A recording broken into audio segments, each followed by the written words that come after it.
Welcome into Hockey Royalty Live. We're amongst the craziness that is the trade deadline. We're going to be talking about the signings here of the Kings, trades around the West, and what the Kings should do. Should they buy? Should they sell? Should Rob Blake get on the phone? We think so.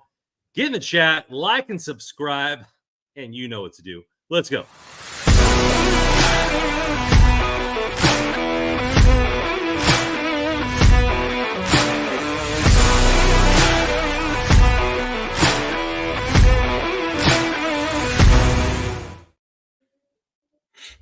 All right, everybody. Well, we're getting started here. Joe is stuck in traffic, and I don't know how much traffic there is in Rochester, but apparently a lot. So he'll be joining us here shortly. But right now, you have Russell and I. Russ, how you doing, buddy? Doing good. Just spent the entire day watching. Seems like every Western Conference playoff team load up for the playoffs coming up, and the Kings are on a collision course to play the Oilers in round one again. So feels like it's been raining, but I feel like this rain cloud has been chasing me all day. But other than that, I'm doing pretty good. How you doing, Brandon? I'm doing all right. Just working and all this kind of stuff, and watching all the stuff go across the Twitter sphere. And I'm just like, hey, like where's our move? And right now, it's about ready to lightning and storm outside, and I feel like I'm outside looking in on the trade deadline. So we'll get into that shortly. But first, we're going to start with the Kings and their signings. Kings sign Jacob Marvara and Jacob Ingham to multiple deals there. So they discontinued his AHL contract and signed him to an NHL contract, two-way, Jacob Ingham, and then Marvara got sent down today and then signed a 2-year deal for the league minimum at $775 a piece for each year. Was that two-way, Russ, as well? No, I think it's a one-way deal, I believe. One-way deal. Yeah. So get a little deterrent for all the people that want to take them on waivers, or hey, they get a free contract extension and they can have a third line left shot D for the league minimum. But big signings here for the Kings. What did you see these two coming today, or were your ears to the ground? And then what do you think of the signings? Yeah, just first with Ingham, I remember talking with him at the rookie faceoff at the beginning of the year, and you can just see the emotions coming out of him after the first game that he played, because it had been 1 year to that day when he got the injury that held him out all last year. So to see him bounce back from that and then come back and have the year he's having, I think it's only fitting that he gets rewarded with the contract he got today. So incredibly happy for the guy. He totally deserves it. And I mean, he's been playing well. It's not just like it's like I don't know, just because of more or less he's just back to form. I think it's just because he's actually been a pretty solid goalie, not only in the ECHL where he started, but also in his time with the Reign too. So that was good to see. And then for Marvara, I think on placing him on waivers, at first it seemed kind of surprising, but then the more you think about it, it kind of makes a little bit of sense, because one, they're trying to get him cleared for the AHL playoffs. So in order to do that, they have to get him passed through waivers, and they have to have him on the AHL roster past Friday's trade deadline, which I believe is noon Pacific time. I could be wrong, noon or 1 o'clock Pacific time. So in order to do that, they first have to put him on waivers, and that takes 24 hours to complete. If they want to have him active for tomorrow night's game against the Senators, then putting him on waivers today, playing him tomorrow, and then shipping him back down in a paper transaction on Friday to get him eligible for the AHL playoffs is kind of what makes sense. But then you have to think about if there's any team that's going to be out there that's willing to take a flyer on a player like Marvara, which, I mean, if he didn't have the contract extension, I feel like if you're a playoff team looking for like a solid depth defenseman, kind of like what the Kings have been using him for, right? I mean, they plug and play him whenever anybody's out. So if any playoff team was willing to do the same, they would have picked him up right away. But Kings signed him to the 2-year deal. Kind of gives it a little bit more of a deterrent from teams willing to just pick him up and take the flyer on him for the rest of the year. So if they do, then they'd have to carry him for the next 2 years, which I know a lot of people are thinking like, okay, well, it's only a league minimum and a 2-year deal. It seems like a pretty good contract to take on. But I mean, considering all the salary cap gymnastics that everybody's doing today, 2-year extension is kind of a long time, I guess, with the way the salary cap is right now. So we'll see what happens. I think it's a good depth signing. I don't expect Moverara. I mean, I wouldn't hope him to be a starting defenseman on the left side for the Kings next year. I think he's great as the 7th defenseman plug and play then, but hopefully he can still stay with the Kings for the next few years here.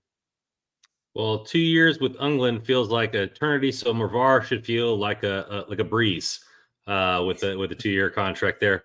Yeah, I mean, first Jacob Ingham, it's kind of weird because he's never really been talked about amongst the Kings fans as the forefront of the goalie prospect pool.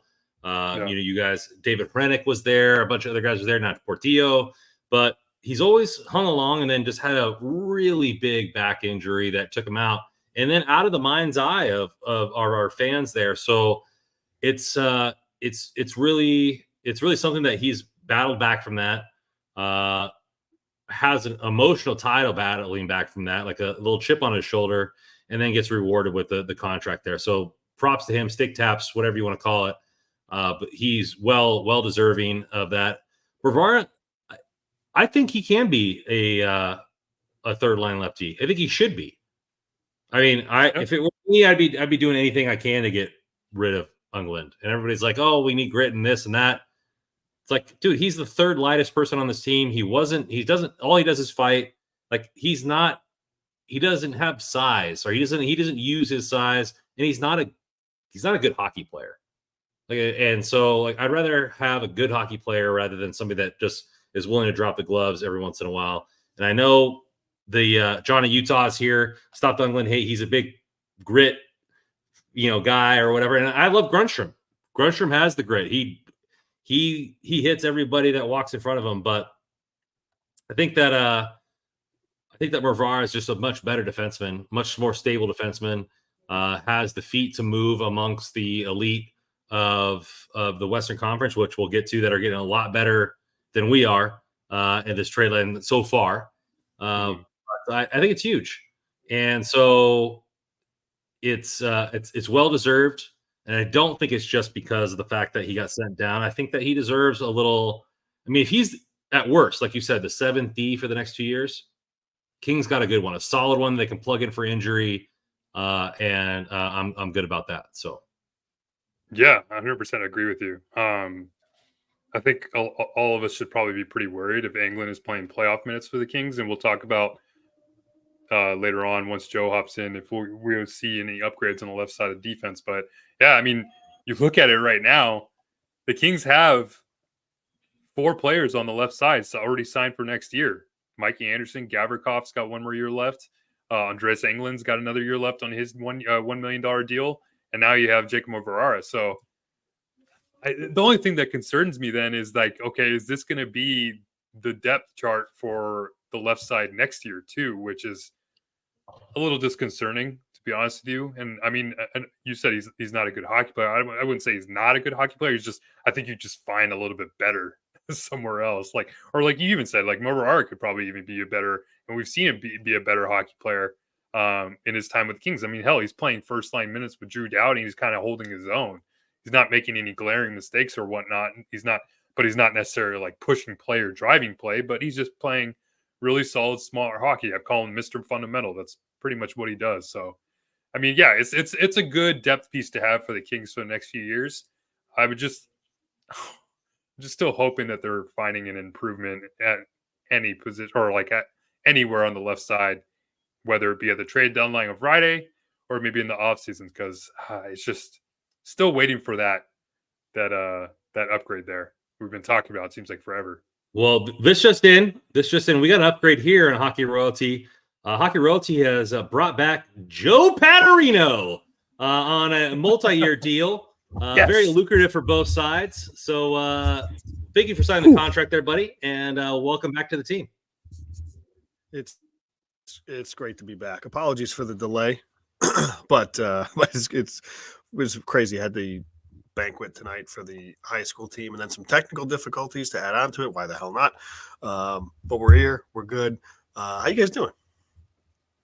Doing good. We traded you for a couple Pabst Blue Ribbon cases, if that's okay. So okay, fair enough. Not too much of an overpay, but I think we're all right. I mean, I would have rather. Well worth it. Can you at least let me go for some blue lights, please? Labatt blue lights, please. There we go. Okay. Jacob A, let's go. We got Carter Scores. Welcome, Joe. CJ, thanks, Carter Scores. We got what up, Joe? Hello, Joe. I mean, Joe's got his own fan club here. Then How we Adam doing, coming in with a fellas? Russ. And we got a Yeah, I met got a Russ there. Adam. I met Adam at the game the other day on Sunday. I met him and his Nice. kid. It was his kid's first game at it's crypto, and it was an awesome one. I mean, he even showed me he got to meet Luke Robitaille. Adam, I'm sure, had a blast. So that was a fun game all around. Sunday was a really fun game. Good. Carter Scores coming here, dropping the $9.99 per Pagnota. If they can find a way to agree to trade terms, and it sounds like LA would bring back Tyler Toffoli from the Devils. Circled back on him last week. He's an integral target for the Kings. We're going to talk about trade targets, but Carter Scores bringing the $9.99. We're going to throw it up into the topic right now. Yeah. Bringing the boy back home. What do you guys think of the Kings bringing in a big time forward here for the offense? Man, I mean, it seems like Tyler Toffoli would be the forward for the Kings, right? I mean, he's familiar with the team. He's familiar with players in the locker room already. He kind of, I guess, knows the system that the Kings would play. They're looking for a right shot forward with Victor Arvidsson, I guess, out. We don't really know what's happening with Arvidsson. Seems like he's going to be back in the regular season, but obviously he's been in and out of the lineup throughout the whole year. So who knows what kind of percentage of health he's going to be at when he comes back. So, I mean, you're looking at some of the forwards that have been traded. I mean, Tyler Toffoli is the name that pops right up. The only thing is, like Pagnota mentions, is you have to figure out a way to fit him into the salary cap. But, I mean, we'll talk about it. With all these trades that are going on, you're just seeing cap retention, like 50%, 75%. I mean, some of these deals and cap hits that some of these players are being taken in are just, it's like outstanding. Like the moves that some of these GMs are making. So, I mean, if the Kings are able to bring in Tyler Toffoli, I mean, I'm still waiting for a defenseman. I know Joe's probably along with me on that one. I'm still waiting for that left shot D man to come over here, but Tyler Toffoli wouldn't be the worst option. What do you think, Joe? Oh, it looks like he's frozen here. Is he frozen? Well, while he's figuring that out, I think you're looking at an emotional boost for the fan base. I mean, he's played with two guys that are on the roster, so I mean, he's not really that familiar with the current team. But I think for the city, and he's a right shot guy, so the power play definitely helps Hiller with having to be able to maneuver to get the best power play out there. It wouldn't be the worst thing. I mean, you have the Blues openly saying that they're willing to retain 50% on Buchnevich to get him out of there. So, like, you have other teams like offering this kind of thing. What are the Devils offering? Are they trying to hold teams to the fire? It would be nice to bring back a homeboy, but I'm whatever is the best outcome for the team, and I'll give my opinion later on. But if you're talking about yes, Tyler Toffoli or no, yeah, I think he's a good fit for the team. He's a righty, which helps the power play.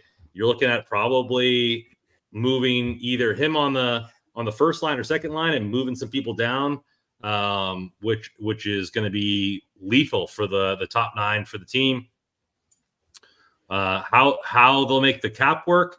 I mean, just look at Vegas. They're doing whatever they can. I mean, they're having vendors on the side of the Vegas Strip taking on 25% of people's contracts to make these trades happen. So don't say it can't happen because we're cash strapped, quote unquote.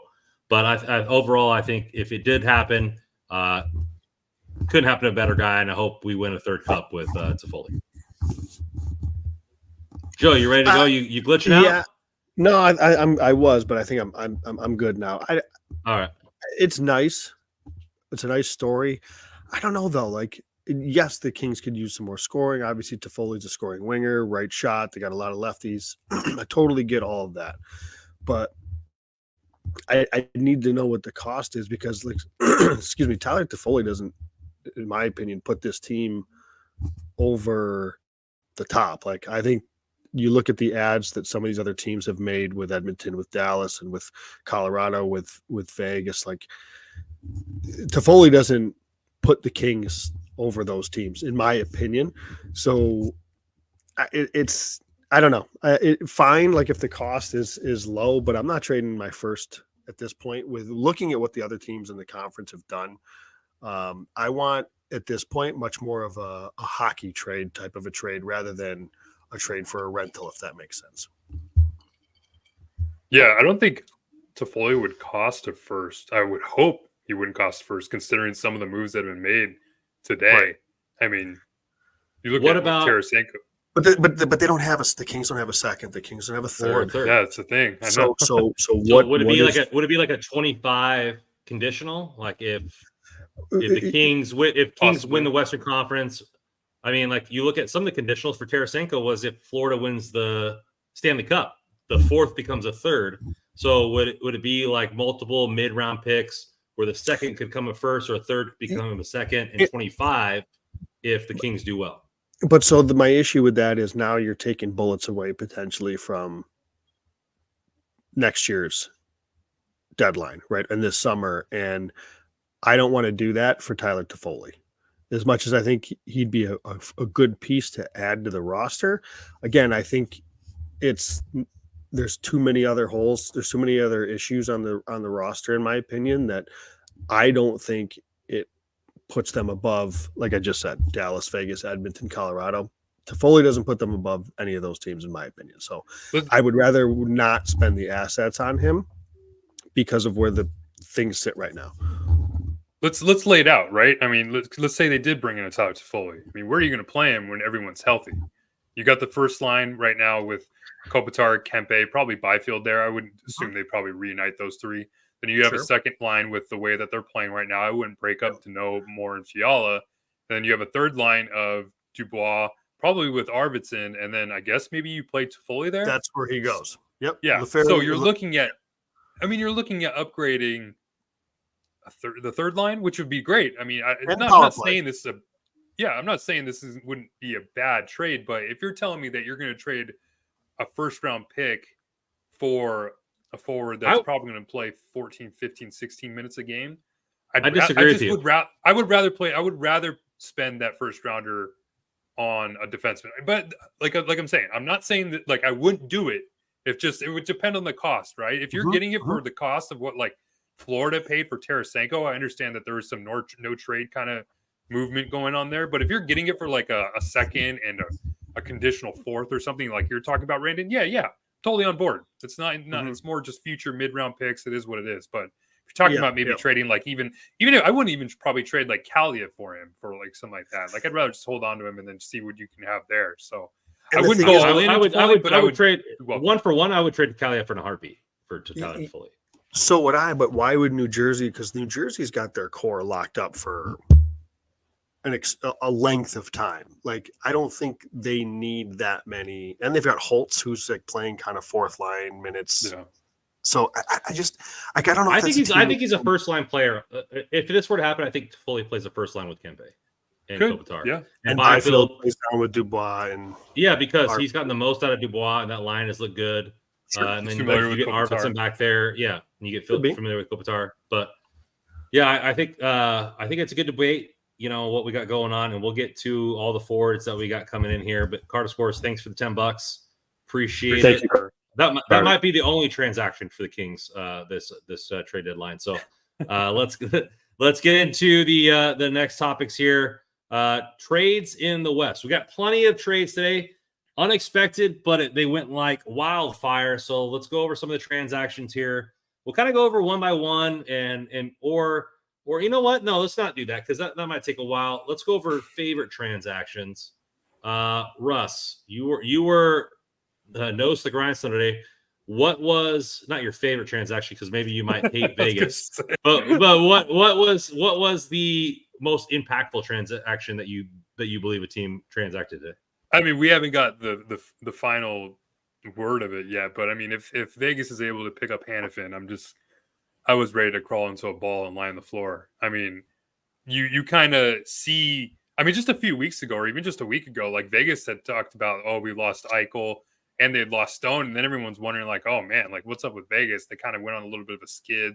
They lost to Columbus the other night, so it's like, oh man, maybe Vegas is kind of going to bow out and do their thing. Nope, here they come doing what Vegas does best. LTIR Stone. They bring in Anthony Mantha the other day. Yeah, ho hum, whatever. He's having a pretty good year. Seems like a pretty good fit there. We'll see what else happens. But I mean, when you get that bomb dropping that they're looking at trying to add Hannafin too, and there's a possible All right. extension added to it. Elliot Friedman just tweeted about 15 minutes ago. Hannafin return isn't finalized as third-party involvement. So the third party is sucking up the other 25%. So Vegas is only going to pay 25% of his contract, but it includes Daniil Mironov and a first-round pick. Yeah. That's. I mean, you look at Daniil Mironov, and I mean, he's what, a 26-year-old Russian defenseman that's got a few games of NHL experience. I mean, sounds like he's got a pretty decent potential, but not necessarily like a Nick Hague or a Caden Korzak that they have over there in Vegas, one of their top end, higher end prospects. So it's just, man, just when you think Vegas is out of it, they go ahead and pull the rabbit out of their hat and able to pull in Hannafin again. It's too easy for them, it seems. Just when I think you pull a stunt like that, you totally redeem yourself. Little Dumb and Dumber reference for everybody who doesn't know Jim Carrey. But yeah, I mean, it just, and I want to get on everybody online that it's like, oh, this should be illegal. No, your GM and our GM should get their head out of the sand and do what is necessary to make your team win. Pull the strings, find all the loopholes. Like, if your team is going for it, which Vegas seems to be, then do everything you possibly can. Until the league requires doctors' evaluations for LTIR and all this kind of stuff that people have been saying, then keep your mouth shut, because you're just mad that your team is not doing these loopholes, including me. I wish my team was too. So I agree with a lot of what you just said, but with the exception of, like, there is the league does have doctors that reviews these. Like Mark Stone, isn't it a spleen? Didn't he rupture his spleen? Is that, am I wrong on that? I fully believe Vegas stabbed him to get this to go through. But he's actually hurt. And so, like, if Arvidsson, they can't fake Arvidsson and Kempe to be out. They just can't do that. So I know people hate it, but it is what it is. Don't hate the player, hate the game. But I genuinely think that Mark Stone's actually hurt. I mean, this is a team that is not exactly, they're not like leading the division, running away from the President's Cup. This is a team still fighting for position and home ice. Like, do you think Mark Stone wants to not play? You think Vegas doesn't want to play him? I don't buy into any of that stuff. So it's hard not to agree with Russ. Like, obviously Hannafin going to Vegas is substantial. But I also look at that wasn't like it's not like a significant need. Their D's really good already. Obviously Hannafin makes it that much better. So that's a big problem for their opponents. But when you look at what does Edmonton need, depth in that middle to bottom six, I think they addressed that with Henrique and Carrick. What did Colorado need? They needed a center. They did that with Casey Middlestat, and then they didn't lose anything on the back end. I mean, Bo Byram's not having a great season. And then they bring in Sean Walker, who's probably going to be their third pairing right D. You look at what Colorado did. I've said before on the show, like, Colorado, you have to be nervous of them because McCarr, McKinnon, they're stars. But until they get a second line center, I'm a little, I don't know where they go. Well, they addressed that. And then they also brought in Walker. So I look at two teams like Colorado and Edmonton that really had deficiencies they needed to address. Both of them did that. And Dallas too, with Tanev. Dallas needed another defenseman. They get another top four defenseman. So, dude, Dallas is so good. Yeah. So yeah, I look at what those three teams did. Like, again, I agree with Hannafin being an impactful defenseman. When I look at the holes that the other teams really legitimately needed to fill, and they all filled them with, for what they're supposed to be. Like, Henrique and Carrick aren't, all-stars, but they're quality for what they bring in the bottom of the lineup for Edmonton. So it's really hard to overlook too what virtually every contending team in the West has done with just filling significant holes. It's which is another reason why I say, yeah, Tyler Toffoli is a nice story, but look at what your competition is doing and where you stack up. And I just don't know. Stacking up, who do you think made the best trade today then so far?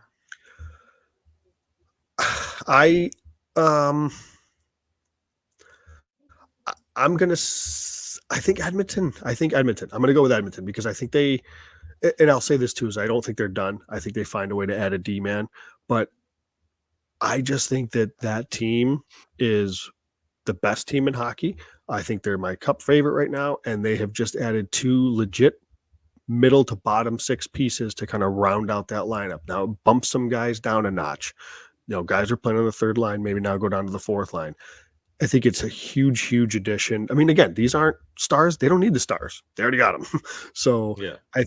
I think that lengthens their lineup in a way that they probably haven't had before, but they're one of a few teams that did some good things. It obviously Hannafin hasn't come through yet, Russ. You say which would be the biggest one for you, but what one that has officially cleared do you think has the team progressed the highest going into the rest of the season? I think the Middlestat trade for Colorado. I mean, you're looking at a player, he's in center iceman, 25, 26 years old. Get a pretty good, it's a pretty premier position to fill. I mean, I think it's a pretty decent cost. I know Byram's having a down year, but I mean, you look at the playoffs he played when they won the Stanley Cup. He was one of their best defensemen. At times, even playing better than Makar. So he's having a bad year. He's gone through some injuries in his last few seasons. So if he can find his footing again, I mean, that's a really solid ad for Buffalo. But man, I mean, like Joe's talked about a couple times the last few episodes. I mean, Colorado's been looking for a second line center, and they found it in Casey Middlestat. And both those players that we were talking about, maybe potentially the Kings are looking to, or even I guess more likely Byram. This is funny they both got traded for. So that was kind of a fun trade. And I think the trade's awesome for both teams, right? Yeah. Because I think Byram fits in just perfectly with how Buffalo wants to play and how they like their defensemen to play. They'll play their defensemen wherever they want. They don't care. Whatever. Right side, left side. They're gonna have 17 lefty. Yep. Yeah, they really don't care. And Middlestat, the interesting thing is he's due a contract. He's restricted free agent, but he is due a contract. That was the issue with Buffalo, was they've got their top 2 centers locked up. So where did he fit? We talked about that a few weeks ago, I think. So, it makes things interesting in Colorado, but, I think the other part of that is them moving off of Johansson too. Yeah. I mean, it shed that a little bit, but yeah, I think Colorado and Edmonton did a really, really nice job. Yeah, that Johansson deal. At first, when you heard first round pick for Sean Walker, I think that kind of took everyone back a little bit. But then you kind of saw that they added Johansson, who has another $4 million next year. I mean, so you're kind of paying a premium there. But I mean, like you said, Middlestat's an RFA. They can easily re-sign him now, and they got the space to do it. So win-win.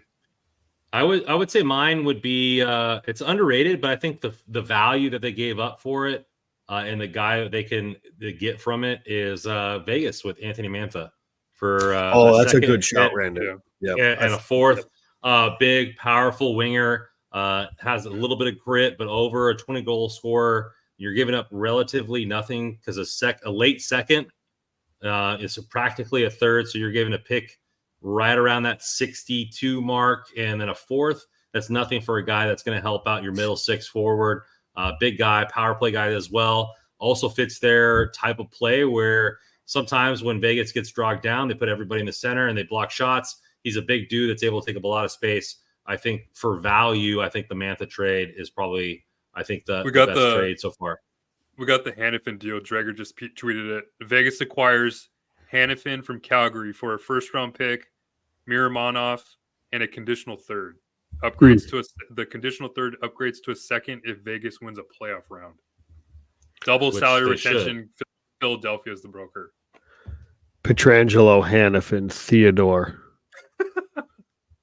Guys, we might have a problem. That's what you mean Mikey Anderson, Vladislav Gavrikov, and Andreas Englund? Come on. If anyone's wondering, that's what a real top 4 looks like. Oh dear. Oh man. Yeah. Well, with that news, let's get into the true segment of this. But before we do, what I want to say is we got 72 people in this chat. Hit that like button. Help us out. Help the algorithms out. Hit the like button. And then whoever likes to bet with DraftKings. Use the code THPN. Get yourself some money. We all know hockey moves fast here, but DraftKings Sportsbook's the official sports betting partner of the NHL. You could score faster than anything happens on the ice. or apparently the trade deadline. This week, new customers can bet $5 and get $200 instantly in bonus bets. Do you want to bet on the Kings winning the Stanley Cup? Well, I bet your odds just got a lot better. Download the DraftKings Sportsbook app now with codes THPN. New customers can bet $5 on the NHL and get $200 in bonus bets instantly. That's DraftKings Sportsbook with code THPN. The crown is yours. For the record, all right. The like to watch ratio is 30%, so we got to get that up. Yeah, your Corsi is not cutting it here, fans. Let's get it in there. So we get to the next spot here, and it's the title of the show, Buy or Sell, with a big face of Rob Blake on our podcast. What is he going to do? So far, just some signings, some transactions, but nothing big. We're going to come at this from two different segments here. Actually, one segment that's intertwined, but two different parts. The team has played progressively better since the last time we did the podcast. Short sample size, but they played a lot better. The West has gotten considerably better outside of the Kings. So what we're going to do is take our reasoning with both aspects and see what we would do to buy or sell for the team, what Rob Blake should do. Russ, you're nodding your head there. You've been on edge all day long.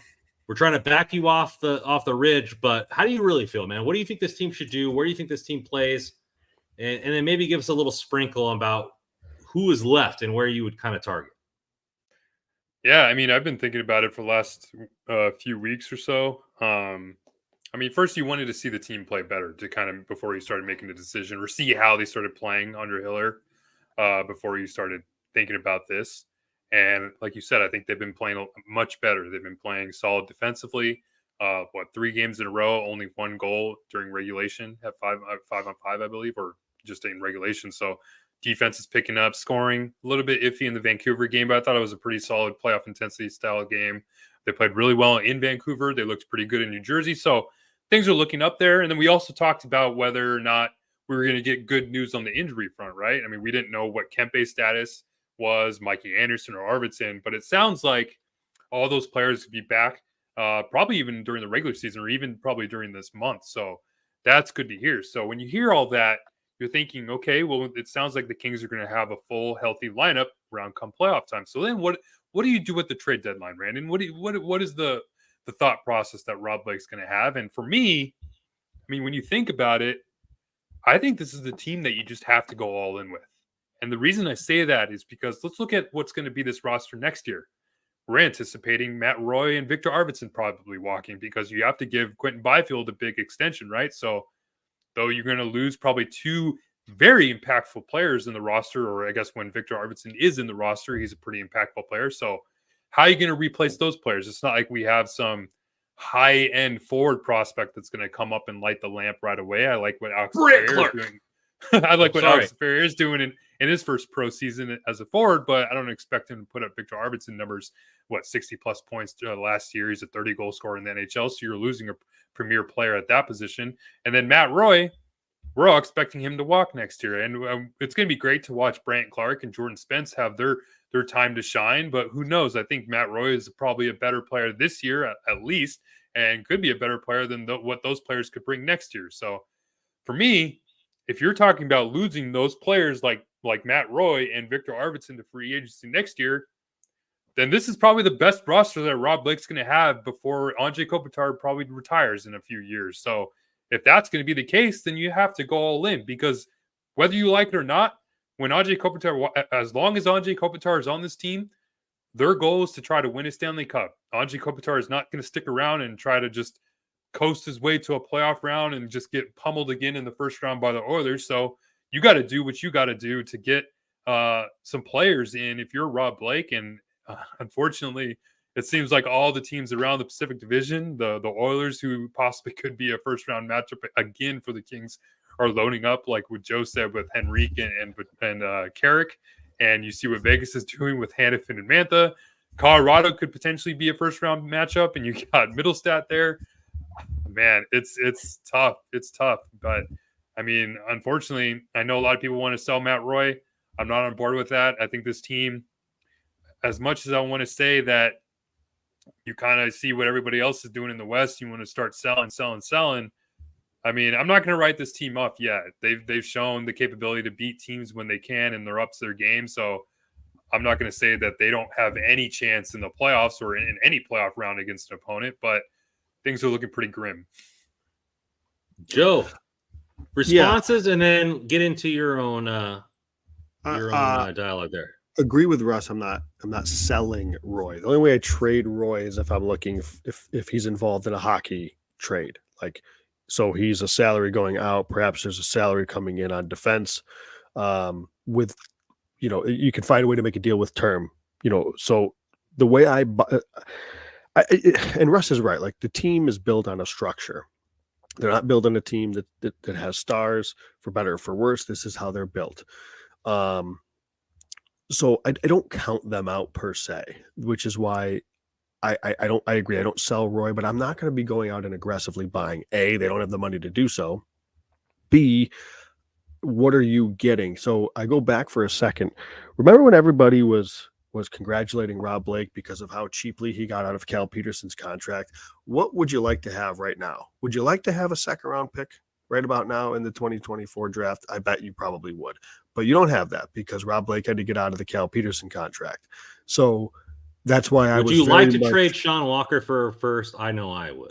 Well, I'm just saying, it's like everybody was so happy that he got out of that deal. It's like you lost not only, Walker in the cap dump, you lost the second round pick as well, and a prospect in Helge Grans who, doesn't seem like he's really panning out anyways, but still you lost assets in that deal. So it really wasn't all that good. So it'd be nice to have that second round pick right now, I guess is all I'm saying. My thing here, Randon, I'm not selling Roy for picks. I'm not selling.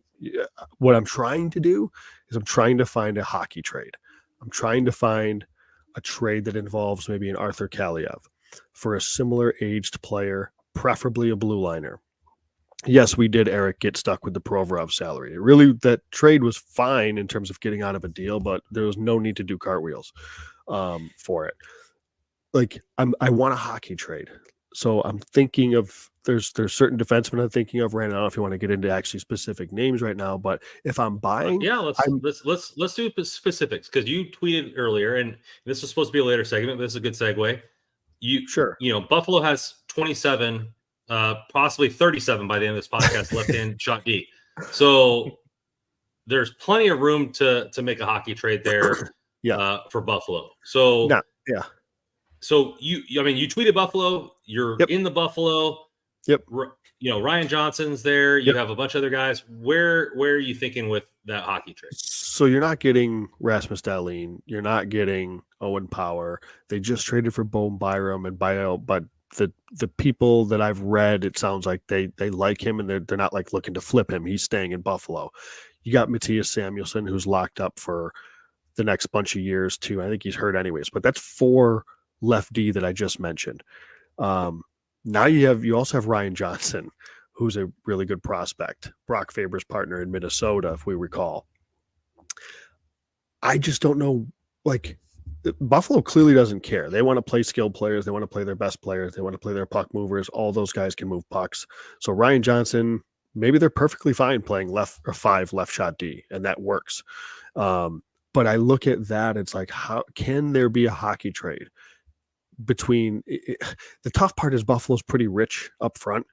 Not only do they have some skilled forwards now, even with the trade of Middlestat, they've got a couple of really good prospects. Yuri Kulik is scoring goals left and right in Rochester. So, Turco looks amazing. Matthew Savoy too in the system. Zach Benson, go on and on. Exactly. So it's like, is there a need there for an Arthur Kaliev?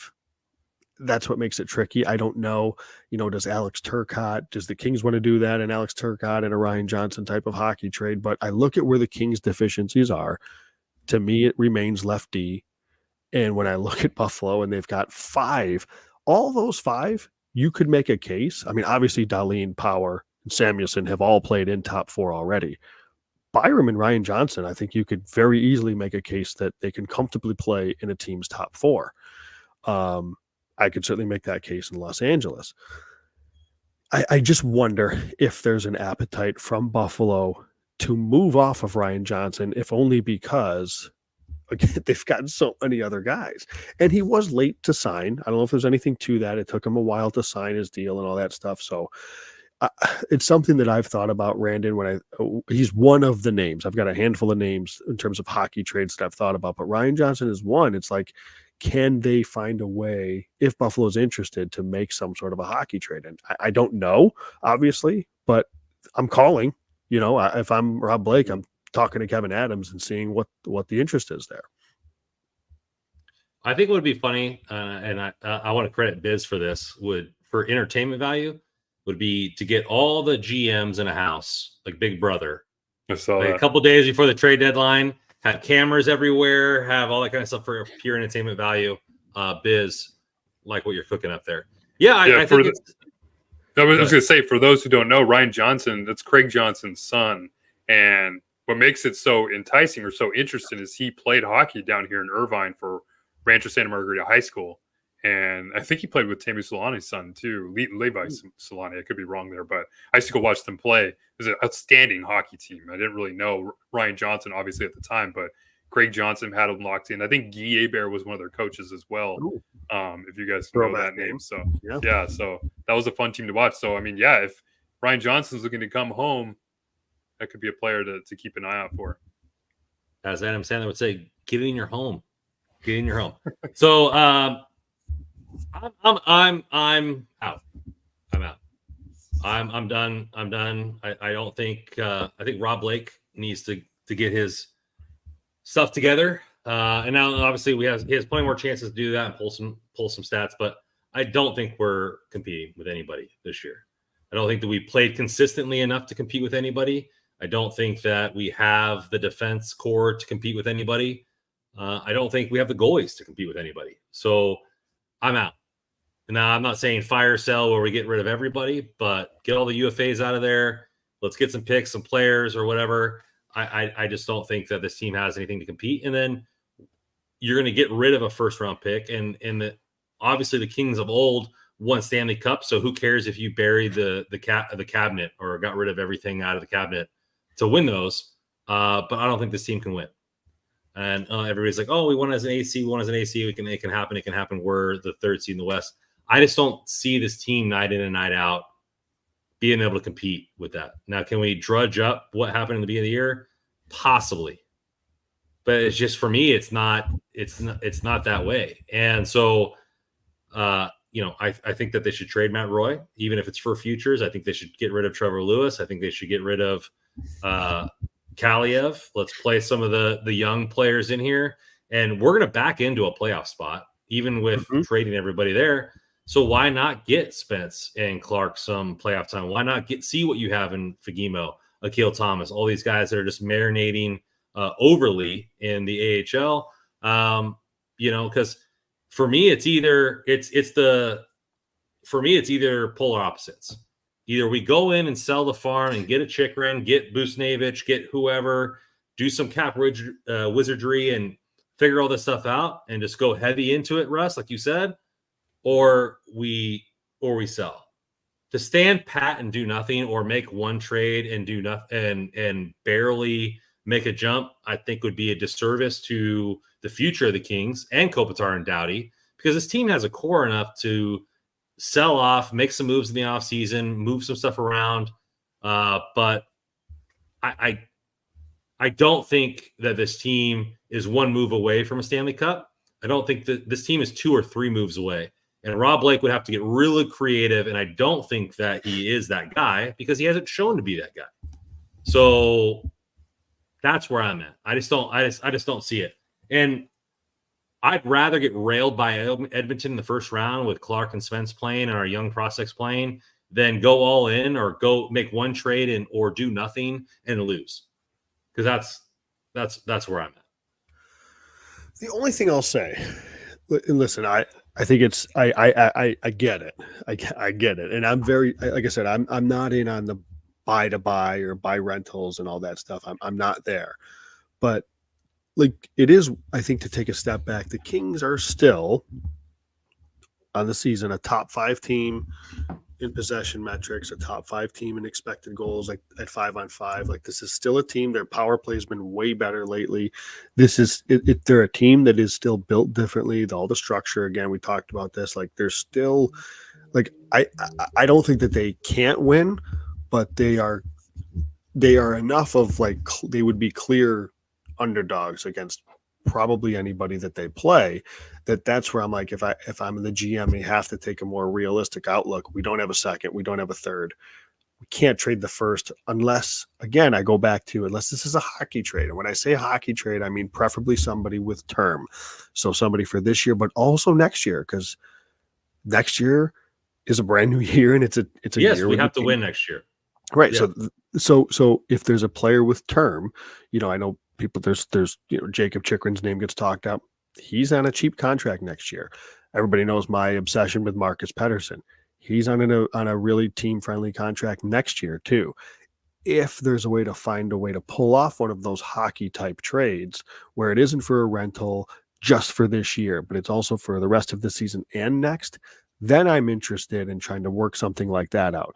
There's other young-ish defensemen in the Ryan Johnson mold, if you will, that you're welcome, Carter Scores, that I think, again, I'm looking to target because they're not just short-term, they're this year and future years as well. That's how I'm trying to approach this, which is very difficult to do for Rob Blake because you have not as many assets as you used to have, and you don't have any cap space. So this is a really difficult thing to do, which is why I tweeted the other day, and boy, oh boy, I don't know if any of you guys saw this, but it did not go well. And I don't know if you guys agree with me, but like, if Alex Turcotte if a team values him so much to where, Pittsburgh, who has said they're not interested in picks so much as they are prospects, like if Marcus Pettersson's on the table for an Alex Turcotte, I'm interested. Again, that's a hypothetical, but like something like that, where if Alex Turcotte nets a player of that caliber, or is a piece of a deal that nets a player of that caliber, I'm interested in that. And that's not a negative on Alex Turcotte. I like what he's done. I'm glad he's healthy. That's a positive on Alex Turcotte. Got to give to get. You have to give to get. He wasn't netting a Coke machine earlier this year. 2 months ago. Right, exactly. Yeah. So it's like you're trying to maximize value on guys. Again, I'm just saying, like, if a deal like that is there, and it very well may not be, but if you're Pittsburgh, think about it, like, they're done, right? They're going to trade Gensel. They've got to find a way to get younger. And they have said, because their prospect pool is extremely thin, that they are more interested, at least in the short term, in acquiring prospects rather than picks. The Kings don't have a lot of picks. Side note, Getzel's rumored to Vancouver. Great. Sure, why not? But the thing is, Joe, like, we're talking about trying to bring in a lefty to for the future. I mean, they have 4 lefty already signed for next year now. So you're talking about probably having to figure out a way to get. I mean, we're expecting Matt Roy to walk. I mean, we're expecting it. I actually wouldn't be surprised if they tried to re-sign him.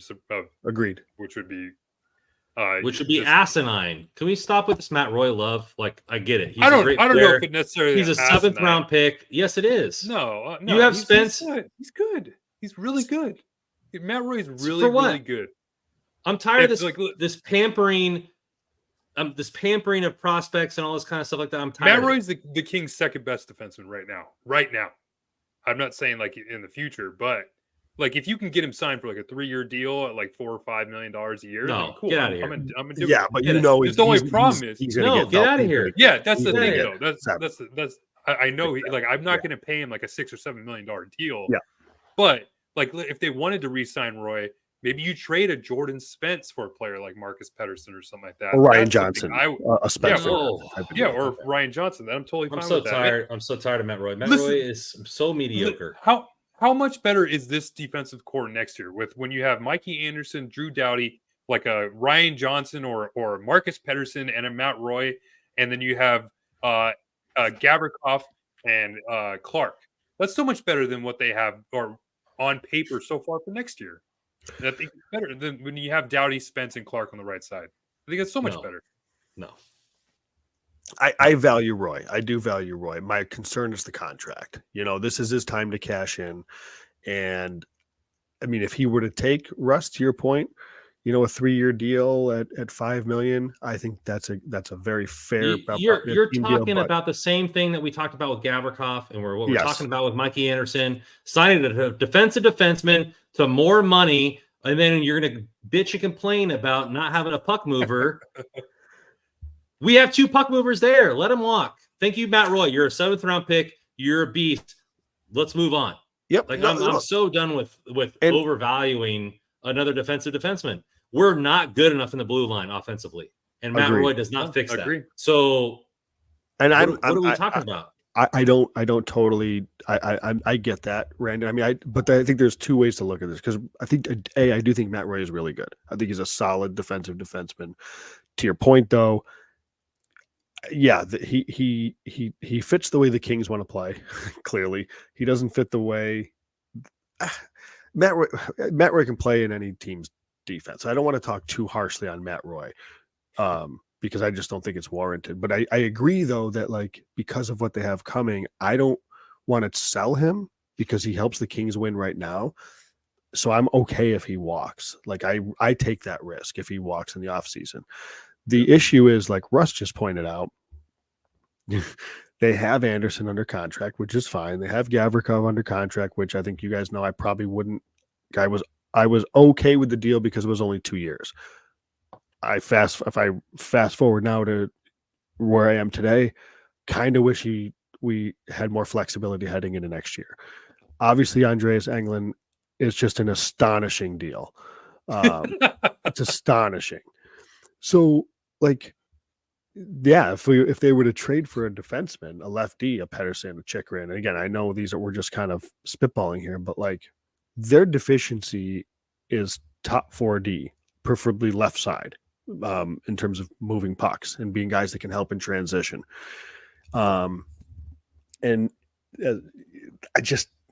I can't keep watching what we're watching and think that it's going to be good enough. When you look at what Colorado just did. Okay, so Colorado has a D-core that has Kel McCarr, Sam Girard, Devon Taves, and what did they just go acquire? Sean Walker, a smallish puck-moving defenseman. What are we missing here? Like Noah Hannafin, he's a really good transition defender.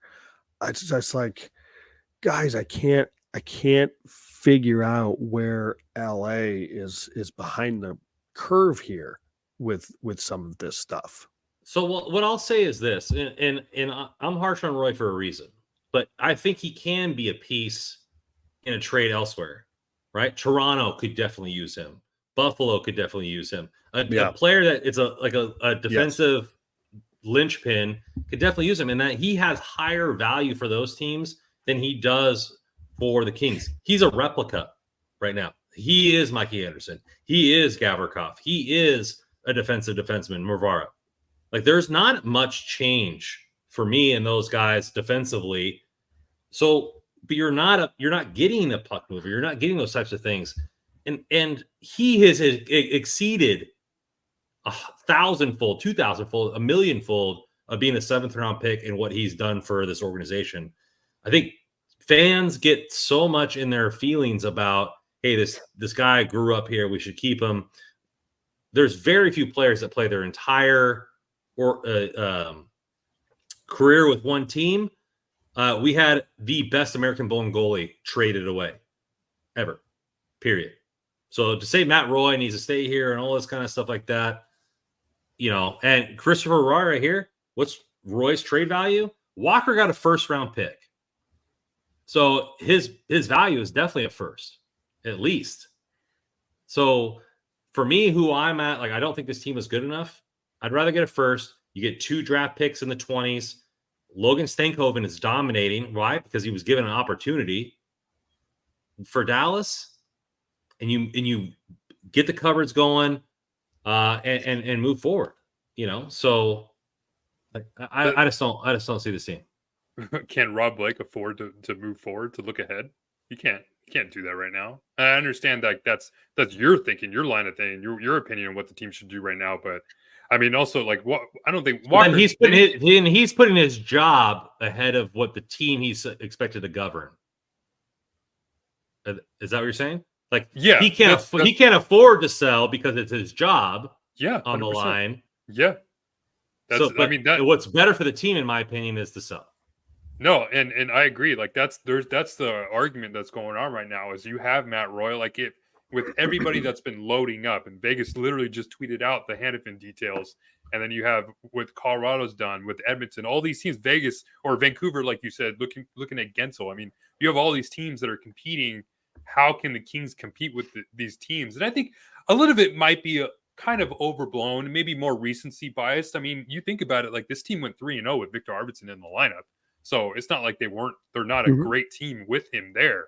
I mean, we still really haven't seen them for a 5 or even 10 game stretch fully healthy. So, but the thing is like, I understand where you're coming from, because I mean, I look at the left side of the lineup and it terrifies me thinking that Andreas Englund's going to be playing playoff minutes, probably in a home away matchup in Edmonton where, hey, you want number 5 to go out there? Here goes 97-29 right to follow him right after. So good luck with that, which, I mean, we saw what Alex Edler did against the Oilers a couple years ago. I mean, it seems like we're going to just be playing it all over again. So, but I understand, like, if Matt Roy can get a ton of value, you have to kind of see it. But I mean, this team is just they're built to win now, and I think this is the best roster, whether we like it or not. This is the best roster that the Kings are going to have for probably a few years here, which is, I guess, maybe a little underwhelming.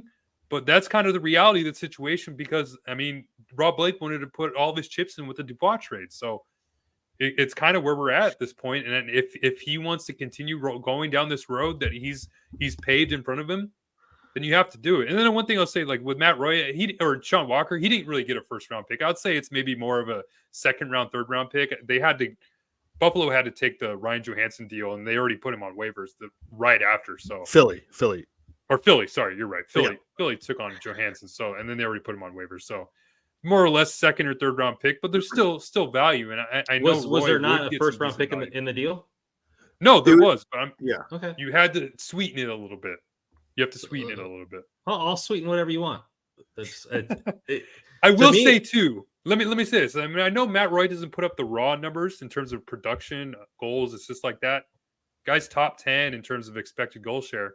He drives play. He plays solid defense. So I would love to see them get a player to pair alongside him that is a great puck mover that I've been talking about. I know everybody, Jacob Chikrin's out there. We're going to keep bringing it up because he's still available, it seems like. So, I mean, man, if the Kings could figure out a way to get Chikrin in here and pair him with Matt Roy, that top 4 suddenly looks a little bit better. That's the thing. So if you were to tell me, Russ, that the Kings are going to keep Roy and acquire an actual lefty, top 4 lefty, I can buy it a little bit more. But if the idea is, well, you know, we're going to keep Roy and we're rolling with Anderson, Gavrikov, and Englund, then what are we doing here? Yeah. You know, I mean, it doesn't make any sense. And it just isn't enough for me. I mean, and I think you're seeing it. You're seeing examples of teams go out and acquiring legit defensemen to play in their group, and it's a new day. You know, it's 2024. You can't to build your. And I know the Kings play the 1-3-1 type of system, so like it's set up in a way that allows Gavrikov to flourish, that allows Mike Anderson to flourish, that allows Englund to be at times competent, you know, and have him in the NHL even. But it hasn't been good enough to beat Edmonton the last 2 years in playoffs. It's not going to be good enough, in my opinion, this year if they were to play Edmonton again. So you have to add a little bit more talent to this blue line. And I listen, I can understand not wanting to play Clark regularly on the left side, although I think he's looked fine there, but I get it. Like, he's still a kid. I can sort of buy that logic, but that isn't a reason to keep Englund in the lineup. And especially when again, like Anderson has not had a very good season. Gavrikov has been good. Don't get me wrong. Him and Roy are still a really good pair, but I don't think it's to the same level that we saw last year, which was impossible to sustain what they did for the 20 games down the stretch last season. They were ridiculous. So they're still very good, but it's a defensive pair. They're going to dominate the expected goal share in large part just because they don't let anybody in their own zone, which obviously has value, but they're missing a lot. And when you talk about how the Kings have a hard time scoring goals and all this stuff, and then, I've tweeted out, I think Russ, maybe you have too, about how half their D-cork routinely shows up in the bottom of the list in terms of failed zone exits. It's like your offense starts from your D. Your offense starts from your blue line. It starts from your defenseman. I mean, their whole strategy starts from zone exits. That's what they base their entire game on. That's what we were talking about counterpunches and how this team will weather the storm and counterpunch and try to get on the rush and do all those kind of things. Let's talk about options for the Kings. All right, we didn't get sidetracked, but we kind of got on to players that we're targeting here. So options for the Kings. Let's start with the forwards. If we're going to go forward, is there any bargain forward that you're looking at? I mean, Riley Smith's out there. Obviously, we talked about Tyler Toffoli, a Jordan Greenway. Joe, is there a bargain that we can strike here that would make this team a little bit better? And obviously, everybody gets healthy and moving forward.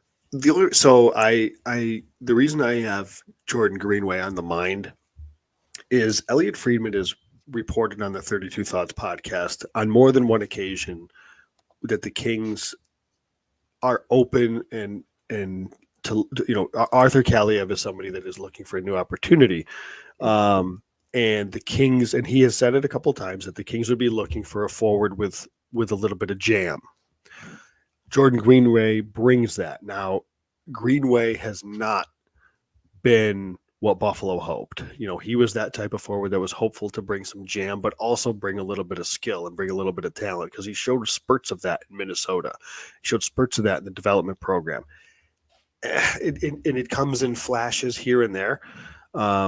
I'm not all that excited about Greenway. I put the name in there because if you're talking about trading Kaliev for somebody with a little bit of jam that could fill the middle to bottom six, Greenway is a name that comes to mind, but not really somebody of interest. We've talked about Toffoli. Again, similar with Riley Smith, to where I am not opposed to these players, but that cost has got to be really cheap, because I don't want to see the Kings, who are absent a second and third, spend a first. And neither of those two should cost a first, especially Riley Smith. But would Pittsburgh accept a fourth for Riley Smith? I don't know. I would imagine they'd want at least a second or a third. So how do you get Riley Smith? And that's where the question comes. I'm not opposed to it if they can find a way to fit, but he also makes some money. So how are you fitting that in? So as far as the forwards, I don't think they really need forwards. I mean, Kempe's going to be back. Arvidsson's going to be back. I presume Grunstrom will be back at some point. They've got Turcotte, who's up and healthy right now. LaFerriere is starting to finish a little bit more. I don't know. I don't think forward is where they need to target. Well, I got a forward here for you. Shoot. And it might come out of left field here, but I'm talking about the one and only 29-year-old out of Ontario, Canada, 6'4", 220 pounds, Mr. Tom Wilson himself. A little over $5 million. Now 50% retained. No, he's a UFA. Over $5 million this year. They just re-signed him, I thought. According to Cap Friendly, I don't have him re-signed. Now, if I'm missing that and Cap Friendly's not up to date, then I apologize. I was looking at that today. Got 8 years. He's got 8 years. They signed him to a long-term deal. Yeah, he's not going anywhere. I 8-year like your deal? line of thinking, though. Yeah, he's staying. Woo! Okay, well, never mind. But I was going off a Cap Friendly. I had this buried all day here, ready to go. This is going to be a great part of this podcast. I was going to get, the rodeo clown going over here, but a guy that can, 26 points off the bottom six, middle six, some grit, some fighting. I'm all about the fighting and grit. Now, we talk on this podcast a lot. We dog Egeland a bunch. Mm-hmm. But we want a guy that has grit and that can play hockey. And it can be a hockey player and do both. And that's why the Kachucks are so successful. And that's why Tom Wilson has been successful in his career. Man. That was my guy. That was my guy. Because I think you retain half of it there. You do the LTR mumbo jumbo. But I think he could be good in the middle six. And then we get some grit. We get some Tom Wilson on Evander Kane action. I was going to go a whole 10 minutes with the diatribe, a letter to the Washington Capitals. You're still going. But no, man. Oh, I mean, Cap Friendly, you're letting me down. You're letting me down, Cap Friendly. PLD for Tom Wilson straight up. So you got the conversation going. But I understand where you're going from. And that's why kind of my player that I'd see, like up with Joe, like I don't see necessarily like a need for forward or even necessarily a scoring forward because they got scoring forwards, especially if Arvidsson's healthy and Kembe comes back healthy. Quentin Byfield has elevated his play to be sometimes the best player on the Kings at night. So there's no real need. But if you're looking for jam, if you're looking for grit, I mean, Brendan Duhaime, that name out of Minnesota seems to be a player that keeps coming up, and he probably could be a cheap option. His contract, I think, is like $1.1 million. He is a pending free agent. They're Randon for you. So not necessarily a player that would be too expensive in the trade market, but hey, could be that kind of that Barbashev type of player that Vegas got last year. Where he's not necessarily going to bring a lot of production, but hey, you'll be able to throw him out there.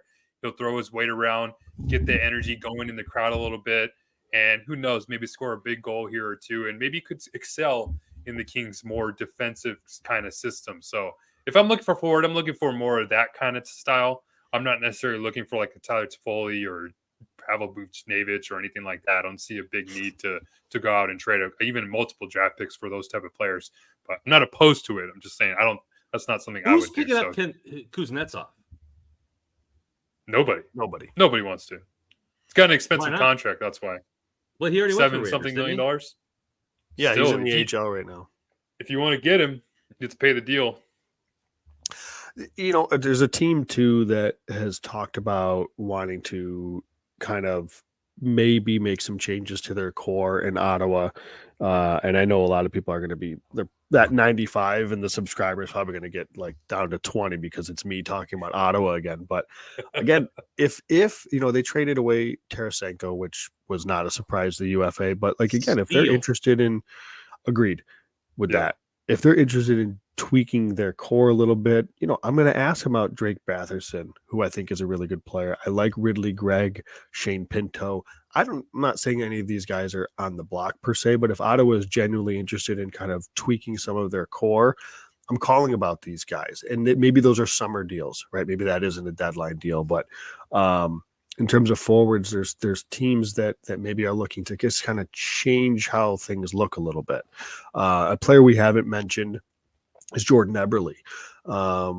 Another, again, we've talked about that right shot forward. Again, I'm with, like, not to beat the dead horse and be repetitive, but I don't think the forward's a huge need. The contract's an issue. So I don't know that there's a fit there. But if we're talking about forward options for the Kings, in terms of fitting needs, middle six capable, top six capable, right shot, can play power play. He would be somebody that fits the bill if there's a fit there. Another player, I guess we haven't talked about, Anthony Duclair from San Jose. It's another name I wouldn't be. Let me ask you this. Let me ask you guys this on Duclair, because this was brought up on the Hockey PDO cast, and Thomas Drance of The Athletic. One of his trades that he suggested was a first-round pick and Alex Turcotte for Anthony Duclair. Oh, now, no. To me, that seems a little steep, but that was steep. Okay. I mean, you're looking at some of the deals that are going on today. I mean, I don't think did any first-round pick get traded for a forward today. I don't think so. I think Wenberg did not go for a first. No, I don't think so. Yeah. No, I think. I mean, isn't the only somebody first round needs to pick? go. Whoever I that guess is needs to go to the Walker. psych ward because that is just No, cuckoo. I wouldn't even trade a first round pick alone, let alone Turcotte included for Duclair. He's a pending for a UFA. UFA. That Yeah. Give me a no. conditional fourth for Duclair, and we can start Yeah, talking. and that's the thing I'm thinking too is like you got a player in Duclair. I believe he's got some playoff experience. He played last year, I believe, with Florida. He's on their team. Florida. I know he was Yeah. hurt. He came back, I believe, kind of late, but I mean, $3 million, get some retention there, get that down to 1.5. I can't expect it to be too expensive. Turcotte in a first for Crosby, and we can start talking. That's another name. I see Eric in the chat mentioned Lawson Krause from Arizona. I mean, it seems like we're kind of just throwing names out, but I mean, I don't know what Arizona's strategy is. I said forward. I said I wasn't going to have a bring player this like out, Krause. but now the crowd is. You got the tinfoil We got the hat. tinfoil hat segment back. I love it. But yeah, I mean, player like Lawson Krause is a name that's pretty interesting. I don't know what his standing is in Arizona, but yeah, I'm looking for a player like bottom six who can score on empty nets. How about that? Oh, I don't shots know. fired! Shots fired! Man, I'm watching that game No, last night. I also think that upset. I'm a huge Grunstrom fan. I think that he is vastly underrated for this team. I don't know what the status is for his health, but I think that if you're looking for the grit guy, yeah, he's not like dropping the gloves all the time, but he led the team in hits the last 2 years, or one of the 2 years, I think, for sure. Definitely number one in hits among forwards. So like he is the guy that can add some grit there and some shot and a little bit of skill. He was playing on the second line for a little bit during the playoff run 2 years ago. So, I think that if they can get him back, that's the kind of player that you're looking for. But to me, the player that they need would have to fill a guy that they're not going to get rid of, which would be Trevor Lewis, right? So if you're going to get a grit guy with some skill, he's going to go in that spot with Trevor Lewis, maybe play in the third line, and they're not going to do that. So unless they're willing to trade Trevor Lewis, which I don't think they are, because the Kings are an honorable organization, right? So they brought him in probably saying, hey, we're trying to make the playoffs. We're trying to bring you in, all this kind of stuff like that. I don't think they're going to trade him in that aspect. So you're looking at a guy that has to have enough skill to play on the third line. And at that point, if you're playing on the third line with PLD, I just kind of just want skill, period. Outside of Tom Wilson, because I had like a 40-minute broadcast ready to go for him. But Busnevich is a big name. And the Blues have openly been saying that they are willing to deal with 50% cap, and all that kind of stuff like that. Yep. I just think if the team's going to go offensive and go all offensive, then Busnevich is a nice little pick there. But it's tough on the forward front. I think the team does need more grit. It does need more sauce in the frying pan, but I don't want a player that's all that and nothing, So I don't know. It's tough for me to spend a top end asset as a first round pick, yada yada, for a guy that's going to be a rental. But I also see where the team needs that kind of spicy sauce to continue going forward. Are you okay with that trade that was proposed on that podcast, the first in Turcotte for Buchnevich? Because if you're St. Louis and you're eating 50%, he's signed for this year and next, you're probably asking for a healthy return. I don't think you need to. No. I would say no, but A first and who? Because it's going to be a first, right? Mm-hmm. Yeah, but I don't think it needs to be Turcotte, because then Kaliev. But does that do anything for St. Louis though? Do they care about that? I don't know. I'm just kind of generally throwing it out there. I think, and like I said before, if I'm going in, got to go in. So then that has to come with a defensive trade as well, right? So, like if you can get Ryan Johnson for Roy straight up, and then do the Busnevich trade, and we have some good puck movers on the defensive end, and you have Spence and Clark on the right side, and we go for it, I wouldn't be upset with that. That wouldn't be what I would do, but I would be upset with that. Shout out to the freaking crowd here. We're over 100 viewers. I think for the first time ever on a live event outside of Russ Morgan doing the live shows there. But appreciate you guys and hit that like button. You guys are awesome. You're the reason why we're still here. But yeah, I mean, for me, it's all in or no. It's all in or no in. Like it's like I don't want to do like a middling. Like if it's Busnevich only, and that's the only trade we do, I'm out. I just think the forwards. I go back to the forwards is not the issue for me. I know that there's a lack of goal scoring and there's a lack of finish right now, but I just don't think we're the worst team in the league in in shooting percentage, right? I guess I don't know what the actual raw goal numbers is, but I don't think that's with the acquisition, because again, when you're talking about there's 3 forwards on IR that are going to be, by reports, healthy before the end of the season. So I have zero confidence in Victor Arvidsson. Fair. That's very reasonable. But Lazat's a 4th line player. Don't really care. Kempe is the only one that I'm really worried about. So because you may not have faith in him, but he's going to be back. So his cap number matters. So like they can't use it. So like he is going there. They have to factor him into the plans. Now I agree he could be hurt 2 days after. I'm with you there, but they have to factor him in as if he's going to be a healthy player for them when he's back. I mean, what's mid-February or mid-March versus late April? I mean, just keep him out. Like, let's do the Mark Stone treatment. Does anybody have a scalpel for a lacerated spleen? So let's switch it over to the defense, because I think that's where all 3 of us think the team can improve mostly. Some big names before today, obviously, were Noah Hannafin, Chikrin that we always talk about, Sealer, Juuso Vakulamemi, JJ Moser, Hinola, Marcus Pettersson. A couple of those have been taken off the docket. We've battered down. We've rebuilt the door, kicked it down again, rebuilt the door, kicked it down again for Jacob Chikrin. We'll see if that actually is moving. So let's start there. We'll start there because I know fans are tired of it, or some fans are. Not having a great season. And is that the Ottawa? Is that the Ottawa, cold? Is that what it is? Is it a PLD thing where he needs to be an environment? Because if I say PLD needs to be an environment, people are going to always run away now, because we got half the fan base that wants to, light torches and bring pitchforks. But is he the type of player that you still have confidence in? And are you willing to pay an arm and a leg for him, or is it got to be a reasonable deal? How do you feel about Jacob Chikrin now versus last year?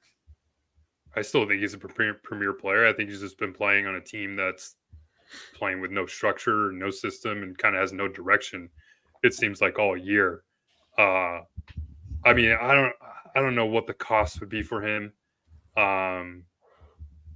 He probably would be a 1st-round pick, maybe even have to include a Jordan Spence in the deal. But if that would happen, I'd probably have to make sure that Matt Roy is going to re-sign before I do that.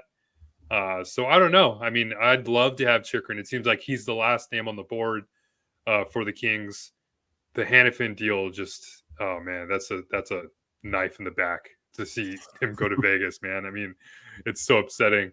That would have been the perfect player that, I mean, if they would have, out of all the rentals that were available, that was the one rental I would have been okay with. But I mean, Chikrin's not a bad secondary option, right? He's still got 1 more year left on his deal. But I know, Joe, you weren't here right when we started, but we talked about how there's already 4 defensemen on the left side signed for next year. So it's a little scary on that market. But yeah, if there's one name that's out there, I'm still going for good old JC.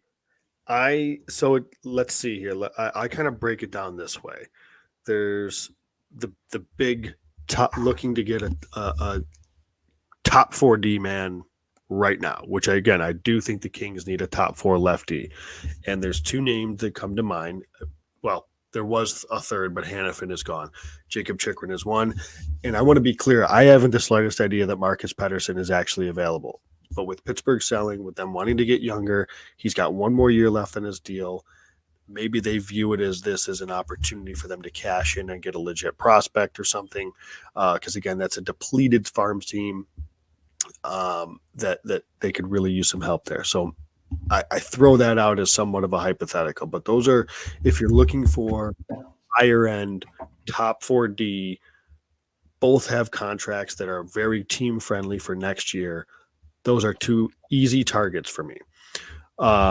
When I look at potential options that are a little bit more, we'll call them under the radar, but they would be, I mean, head and shoulders upgrades to the bottom pair of England, but with the potential to possibly sneak into top 4 roles in the next couple of years. We talked about Ryan Johnson earlier. We talked about Arizona was mentioned with Lawson Krause. And I just want to reiterate, like, I don't know that any of these players are available, but if I'm a GM, I'm just making phone calls. What's the situation? Where are you guys at with JJ Mosier? Where are you guys at with Yusuf Alamaki? Are these players that are remotely available? If so, let's talk. Ville Heinola in Winnipeg, they still can't give this kid a job, and yet he's done all that he can do in the AHL. I'm calling Winnipeg and saying, where are we at with Heinola? Yeah. Heinola. Where are we at with Heinola? So it depends on where we look here. So I look at it this two ways. All of those I consider hockey trades because none of those are rentals. These are all guys that are on some sort of team control, either RFA or under term, which is the Chychrun and Pettersson thing. So if you're looking for right now top 4, it's Chychrun, it's Pettersson. I just don't know. I mean, maybe there's always these surprise trades that come through. I don't know if there's another even option that's out there as far as a top 4D. And then again, Christopher's got an option for you, and it would take a lot of cap retention. What about Torrey Krug? 3 years left on his deal. Louis wants to trade him. I say he wants to trade him. They tried to trade him already. They tried to trade him. They did trade him. Yeah. I don't think he wants to go anywhere. So he or is that just he didn't want to go? What was it, Philly? I think it was Philly. Maybe he just didn't want to go to Philly. Can't blame him there. I mean, he's got a no trade clause for this year, next year, and then a modified no trade clause after that. So he's at $6.5 million. Do you think St. Louis would want to take half that for 3 years like that, or that would seem quite a steep ask? Yeah, they're not doing that for a 32-year-old. That's the other part of is his age. Like I don't know how that works. I'm with Joe on. I was about to say I'm with Joe and Ryan Johnson, but it's like, let me ask you guys this: like, what's Rob Blake's shelf life right now? If they don't make it past the first round, fans are probably going to be calling for his job. I would expect, right? Like, are you guys already calling for his job? Well, yeah, he listen. Oh, I mean, right now, but like, this team's gonna, like you said, this team's gonna fall into a playoff spot, whether they like it or not. It'd take a catastrophic meltdown for that to happen. But so they're gonna be in the playoffs. Like, would winning a playoff round buy Rob Blake some time?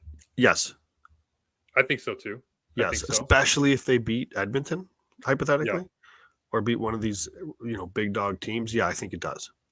Yeah, I think it does. The only problem is, I mean, you're running back probably with the worst lineup next year. Well, is it? Here's the we got to consider. But think. Hang on. It may be a different lineup. Okay, so let's pretend for a second Matt Roy's out because he would say he walks. Say that he gets a big blue line's deal. Way better. Good for him. Okay. We don't know what the coach is going to be, right? Jim Hill is an interim coach. We don't know if it's going to be Jim Hill, or we don't know if they're going to bring somebody in from the outside. So what does that mean? We don't know if Hiller, with an off season to reshape things, or a new coach that comes in is going to have a different philosophy in how to play hockey. They may not want to play they may want to play maybe a little bit more of a modern style game, which the Kings don't play. Maybe they want to try to be somebody that does that, meaning, you're not going to see England. They're going to acquire a low end. Look at what Eric Gustafsson has done for the Rangers and look at his contract and what he was signed for. He was available last year. Now, I don't know, maybe there wasn't an interest in him coming to the Kings, but for what you paid Englund and look at what the Rangers paid Eric Gustafsson, a left shot D that would have been perfectly reasonable as a third pair guy. So like you could see a shift in style to where that it's a roster that I don't know if it's necessarily worse, I guess is what I mean. You say you think maybe Hiller could get more out of this lineup? Potentially. Now, again, it's hard to say. Like, I didn't expect him to come in and have these drastic overhaul of changes, after 50 games of a season, because it's it's hard to do. But with a fresh off season and a whole summer and a training camp, maybe Hiller puts some different spin on some things. I don't know if that's the case. But again, consider the option that there's going to be another coach in here too that's not Jim Hiller.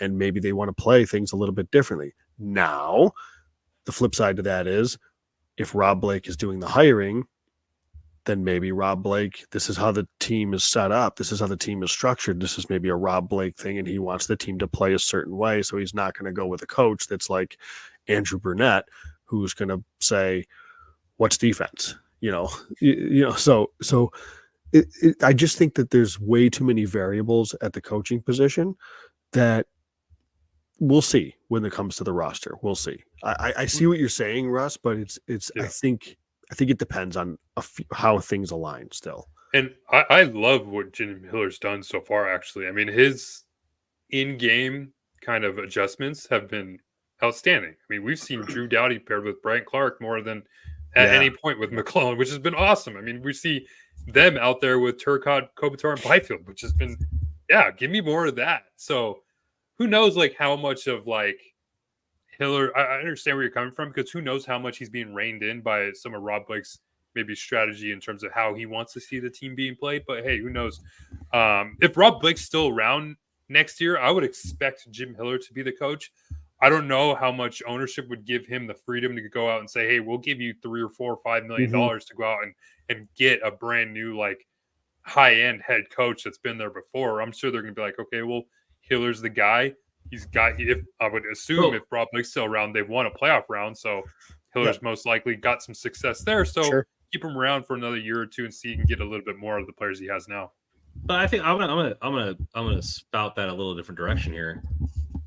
Is it Rob Blake dictating Jim Hiller, or was it Rob Blake dictating T-Mac, or did they get together? Because I think you look at it, like, T-Mac they hired him because they want to run the 1-3-1, and they want to play this kind of hockey, and they want to do all this kind of stuff. And so then you build a team around the way that he coaches. Well, now Hiller is taking over the team that he's been given, and he's trying to do what he can to get this team to win hockey games. But if it was up to him, maybe he would run the team differently. Maybe you'd have some different views. Maybe he would have this team playing on a different level, to where if he got a new contract, Rob Blake would be signing different players, drafting different players to fit what Jim Hiller is envisioning going forward, or said coach. So right now, I think Jim Hiller is just adapting to the roster he's been given. He got brought in to rejuvenate the power play, and he's been doing so. None of that has to do with the 1-3-1. None of that has to do with the blue line outside of the one guy that's on the power play. And then now he's trying to make the best of what happened. If he gets given another contract, then you got to assume that they're going to have conversations about what he envisions from this team going forward. Yeah. And then Rob Blake, as a GM, his job is to make a team that the coach can lead to a Stanley Cup. If the coach wants more puck-moving defensemen, then that's what he'll draft and trade for and move for. It's the same thing with the GM in football or baseball. It's what you envision the team to be, and you're hiring a coach to lead those men to win and hoist a championship. And so that you have to be flexible, more flexible as Rob Blake than you do as the head coach. The head coach is adapting now, but if you're hiring him for a 3, 4, 5-year contract, then you have to assume that his direction is a direction that you're taking the team, and that's where the adaptations will lie. I think with Hiller, he's been given probably, I don't know if this is the case, but it seems like he's been given a lot more freedom to dictate how he wants to coach the team more than or I guess just plain simple, just been given all the freedom, because you just look at Quentin Byfield, right? Yeah. I mean, Quentin Byfield's minutes have gone up 2 or 3 minutes a game under Hiller, and that seems to be the big thing. I mean, we talked Clark about on the left side. He seems aggressive. He seems way more aggressive. He's more open to those kind of adjustments, and a lot of adjustments we've been kind of looking for, which has been good to see. And he's playing players when they're on their game. He's giving them more minutes, and he's utilizing this 11-7 rotation, in my opinion, pretty well. So I like what Hiller's done. I just don't know what would happen if Rob Blake is gone. Then I would expect a totally new regime change.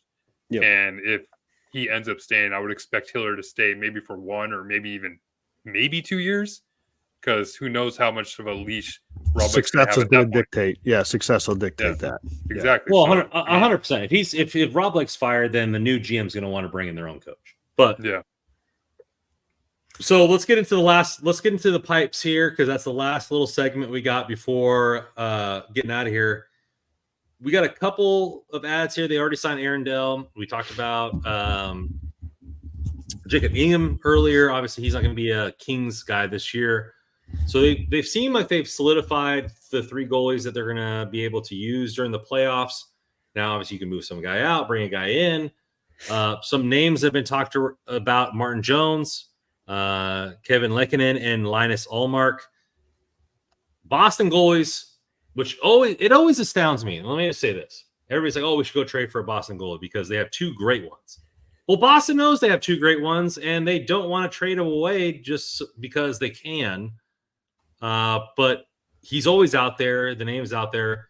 Joe, what do you think with the pipes? Do they go make a big move? Does that make a big difference for you on this team, or how does it work out? No, I don't think I honestly don't think that they should. Goaltending hasn't been a problem. I think goaltending's been fine this year. Well, I mean, Talbot was an all-star. Rittich has been good. Talbot had a little bit of a lull there, but he's played well recently. I generally don't think that they could, or they need to go acquire a goaltender. My thought, though, is, in kind of spitballing some names, the Leafs have 3 goalies. And if they can get some sort of a trade for Martin Jones, now that Woll is healthy, I don't think they've, as Elliot Friedman had said on 32 Thoughts, they're not going to waive him. They're concerned that he gets claimed. But I also don't think carrying 3 goalies is ideal. So I do wonder if they find a potential trade partner then maybe. But I'm not interested in that for the Kings. But for the Kings, where it makes sense is they've got 2 guys right now in Rittich and Talbot, and I guess in theory you could have Jones play in Ontario, but to your point, with Aaron Dell, I think they've kind of solidified what they think is their third. So I don't think there's a need there. I had a similar thought with Kevin Lankinen. Like, I can see him being dealt from Nashville. He's a really solid backup goalie. Askarov is doing wonderful things in the AHL. Yeah, and so you could conceivably see Nashville run with Saros and Askarov down the stretch if they really needed to.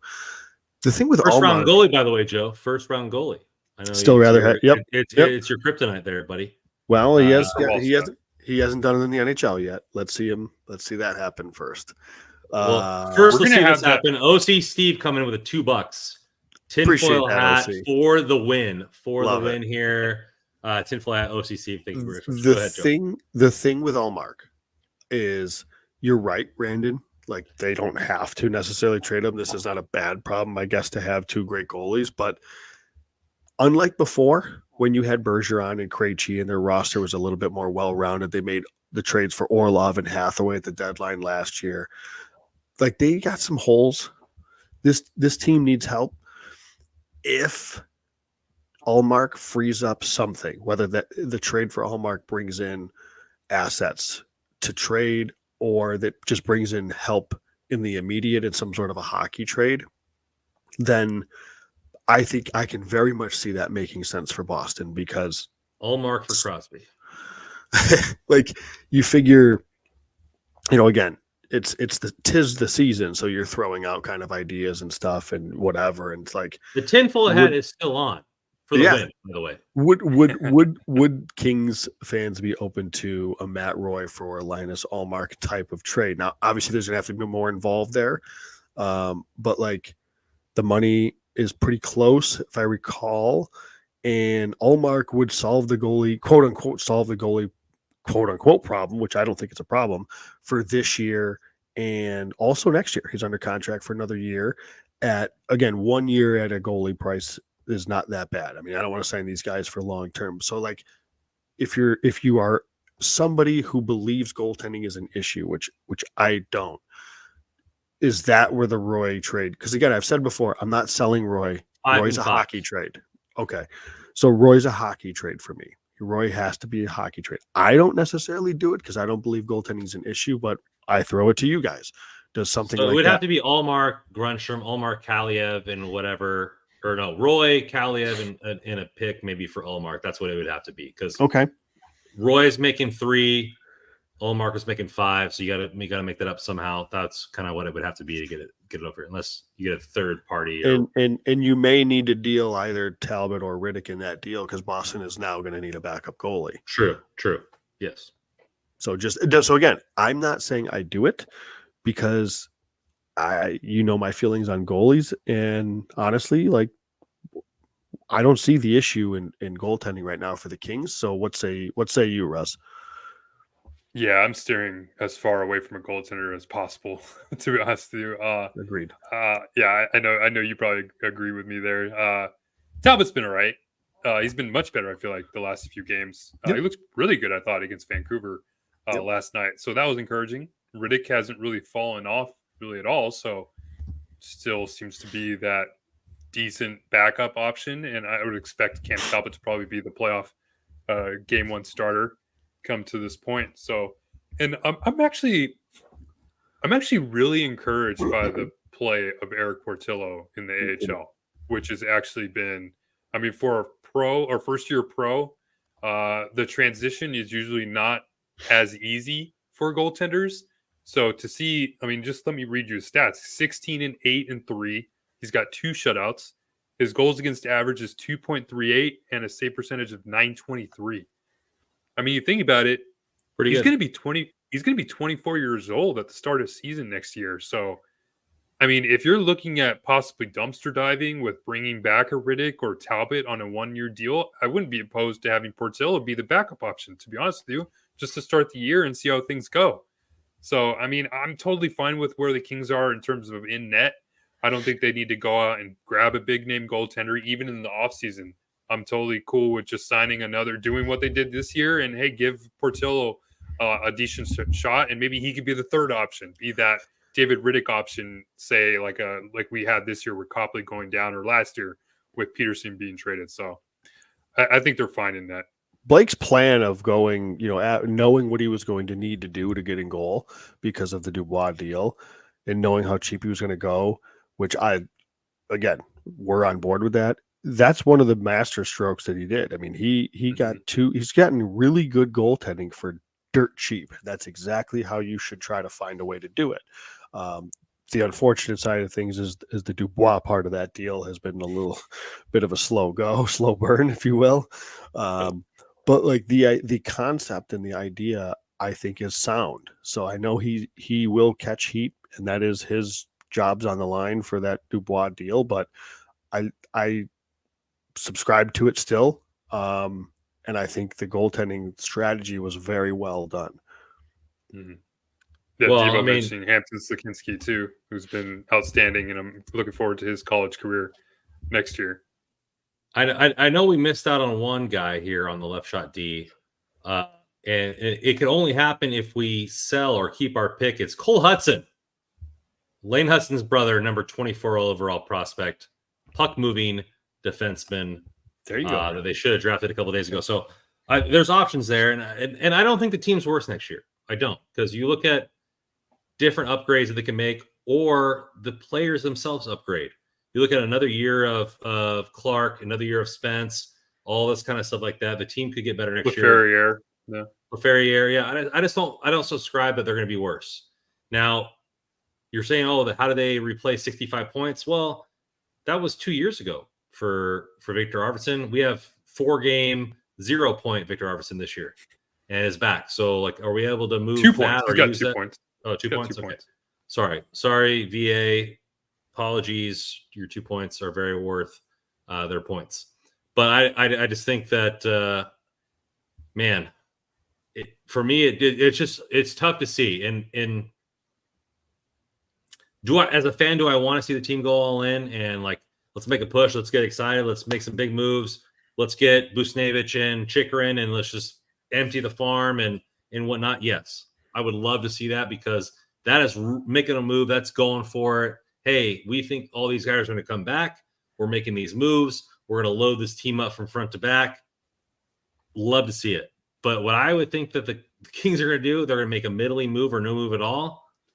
And I just don't want to sit pat in the middle and do nothing. I'd rather sell Roy. I'd rather sell Lizotte and Lewis and whoever and let the prospects play. Take it easy on Lizotte. Take it easy on Lizotte. Because I don't think there's an in-between. Because I don't think there's an in-between for me. But the Kings are kind of in again. But that's been the whole reason that they're not in first in the division or second in the division. Like, that's because they're in between, because they're not good. They're not great. I mean, they're good, but not great. You don't think they can compete with Edmonton and Vegas, is what you're saying? No. In the 7, yeah. I mean, or Dallas, or it'd be tough. They'd be the underdogs, 100%. I mean, yeah. Thing is, yeah. I mean, it's tough because you compare. To me, Dallas is the best team Dallas is the best team in the West. You could make that case. I mean, the thing is, like, LA, to win a series, it needs to be extremely structured, right? Yep. And they've got to get great goaltending. And I think a team like those top three of those top teams we just mentioned, Colorado, Edmonton, and Dallas, present such extremely high skill, high pace that it's like the structure doesn't even matter, that they're going to get through it enough in a 7-game series.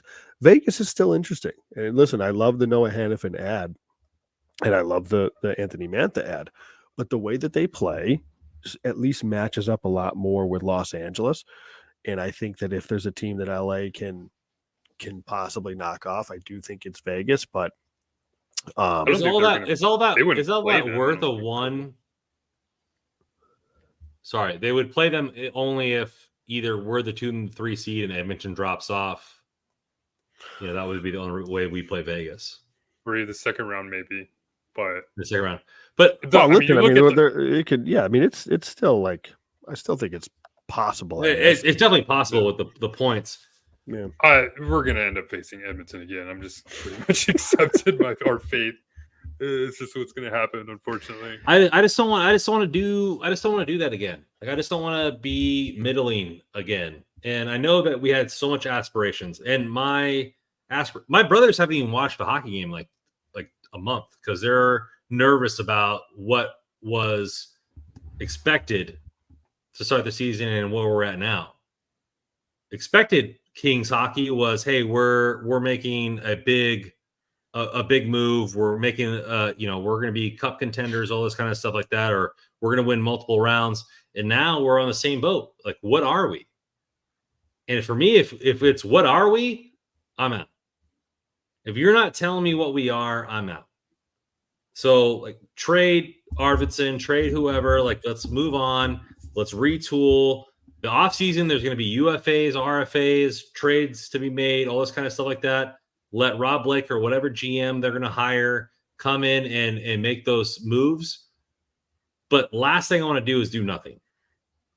And if the Kings do nothing, I'm going to be absolutely upset.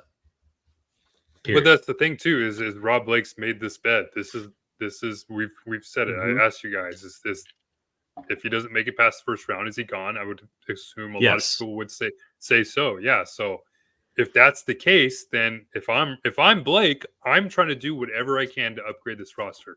I'm trading the first round pick. I'm trading some prospects, trying to upgrade the left side, trying to bring a forward in, do something. Which I'm fine with if they do heavy moves, but they're not going to do heavy moves. If they do stand pat, then that's the bed that he made. So it's gonna, if they don't make it past the first round, it's gonna be his job that's gonna be on the line because of it. So I'm fine if they stand pat, because at that point, if they don't go far in the playoffs or even win a playoff round, then you have a new GM coming in with some assets that are still around that they probably would have moved, and who knows what happens there. But yeah, I mean, as much as we want to say the PL trade, it hung him back a little bit, and he needs to be better. The player needs to be better. Well, the PL trade, the Gavrikov trade, like they both overpaid for both. And those trades and those moves were made for the playoffs. They were made for game 83. Correct. So until we can actually evaluate the impact that PL Dubois brings to this team, we won't come to that conclusion until the playoffs. I don't prescribe to that. Why do we have to wait for game 83? Why can't PL like have his presence felt all year long? That's what Rob Blake's job is depending on. That's what his job isn't depending on whether they win a division. It depends on whether they go in the playoffs. Who cares if they win the division at this point? They're going to be in the playoffs. So if they won a division and they didn't win in the playoffs, then we'd probably just be just as upset. So you have to. So your opinion is if PL plays a good 5, 6, 7 games in the first round and they win a playoff series, Rob Blake keeps his job and the PLD trade's a success. Yeah, absolutely. 100. If PL succeeds in the playoffs against the Oilers of all teams, there's going to be 80 jerseys rolling off the shelves. I'm going to tell you that right now. If he goes up and lines up McDavid, scores big goals in the playoff series, people are going to be totally stoked with his success in the trade so far, because that's exactly what he was brought in here to do. So, I mean, regular season is regular season. I would have loved to win a division. I talked about it earlier.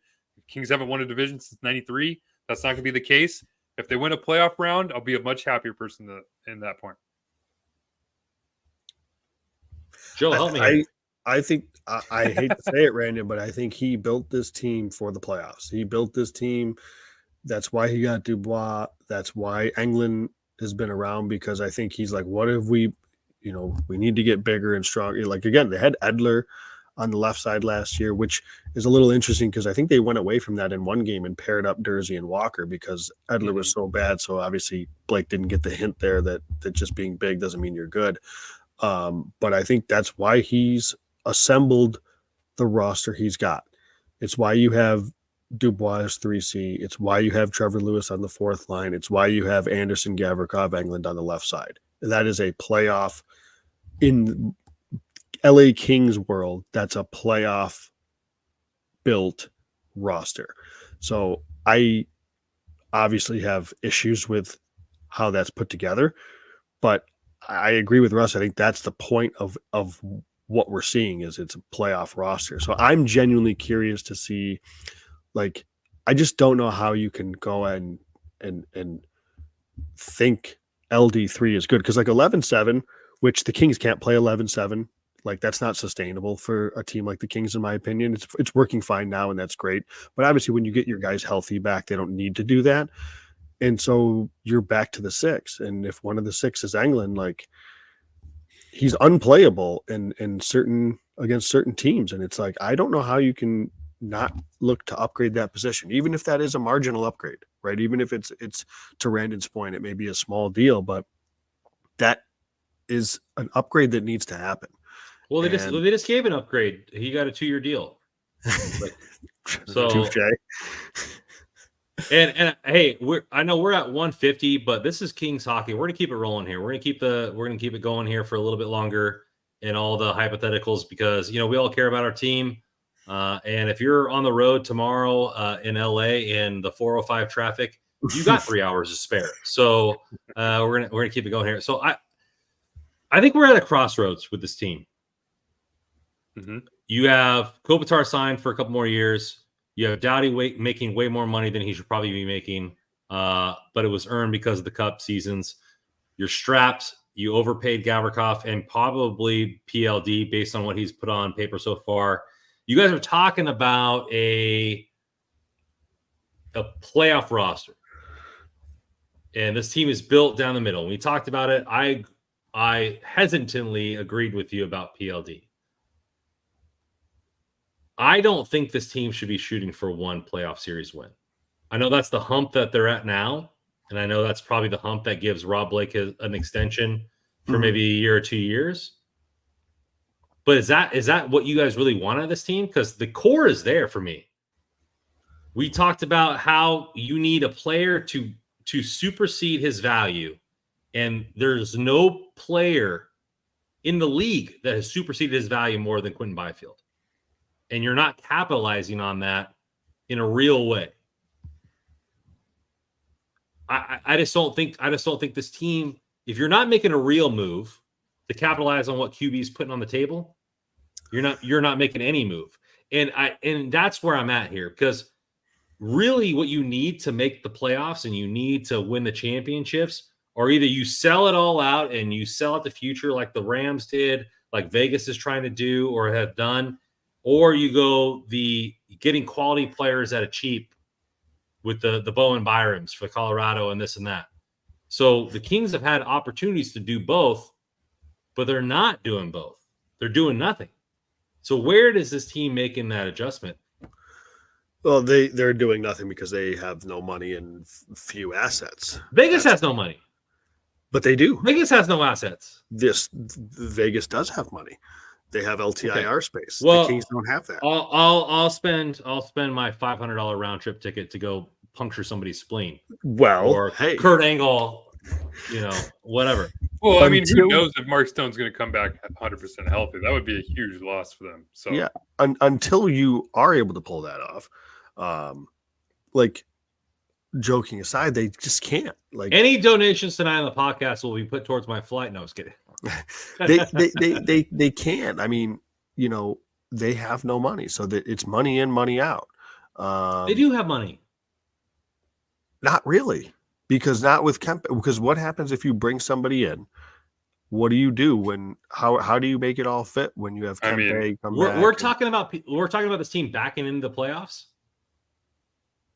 and there's no how long should it take for Victor Arvidsson to come back? How long should it take for? You don't even need to do that. I mean, I would try to sweeten a deal to have a team take Andreas Englund off. I mean, you got Noah Hannafin at a $1.125 million cap hit in Vegas. That's only $125,000 more than what England's being paid. So if you have to sweeten a deal for a team to take Englund, and then you have what do you think that would cost? A fourth, third? I mean, yeah, maybe I would add the first, and then maybe even add a second next year or a high-end prospect at that point. If we're talking, maybe if you want to trade like a Chikrin or trade for a Chikrin and you have to sweeten the deal for them to take England to make the salary work, sounds great to me. Gotcha. I mean, it's of course it's the tinfoil hats, but question for you guys, because I missed the detail. Is the Moverari deal, is that an NHL by deal? 775? Yeah, I think it's an NHL deal. Yeah, it's NHL one way. Isn't it kind of weird too that that deal was announced like right after the Hannafin kind of rumor was swirling with Vegas? It's kind of strange that all came place. But that contract has to be made because of if he got claimed, and we're looking at the depth that they had with. I mean, if someone got hurt, you're probably looking at Kevin Connaughton probably playing playoff games. We'd be in deep trouble. It's 2 by 775, but I can't see if it's one or two. I think it's two. But like I think that they can't make an impact deal. I shouldn't say they can't, but it's extremely difficult to make an impactful deal. Impactful meaning top 4D, impactful forward, just because of the money. Now they can get creative, and then you're paying teams to take on some salary. That's doable. But it's still very tricky. I mean, somebody made the note earlier about Dave Pignata and talking about Toffoli, about how and what did he say? He used the phrase, it's very complex or it's very difficult because the Kings have no money. They have no space. So it becomes a problem, which is where. But Vegas is getting aggressive and they're getting creative. Like you're getting a third team to come in. They have the money. But they have it because Stone. They had $9 million to spend with, and they've used all of it almost. Yeah, the Kings just don't have that. We have money to spend. They have the money. They just have to get creative with it. It's just not as easy. Well, because that's my point. But even still, so right now they have what? If you really think this is the year that they go all in, then you go all in. But you pay a team to take on England. You get another team to get on the phones. The problem is, so they have $2.5 million or roughly, I think, in deadline space right now. Arvidsson and Grundstrom combined are going to be back, which is why they can't just lock in their money to LTIR, because they're going to be back, eat up more than that. So I just don't know how they genuinely can bring somebody in when they're not going to have the room to bring the guys that they have hurt. Do you know what Grundstrom is injured with? I don't. No, I mean, we're talking hypotheticals there, but you have to.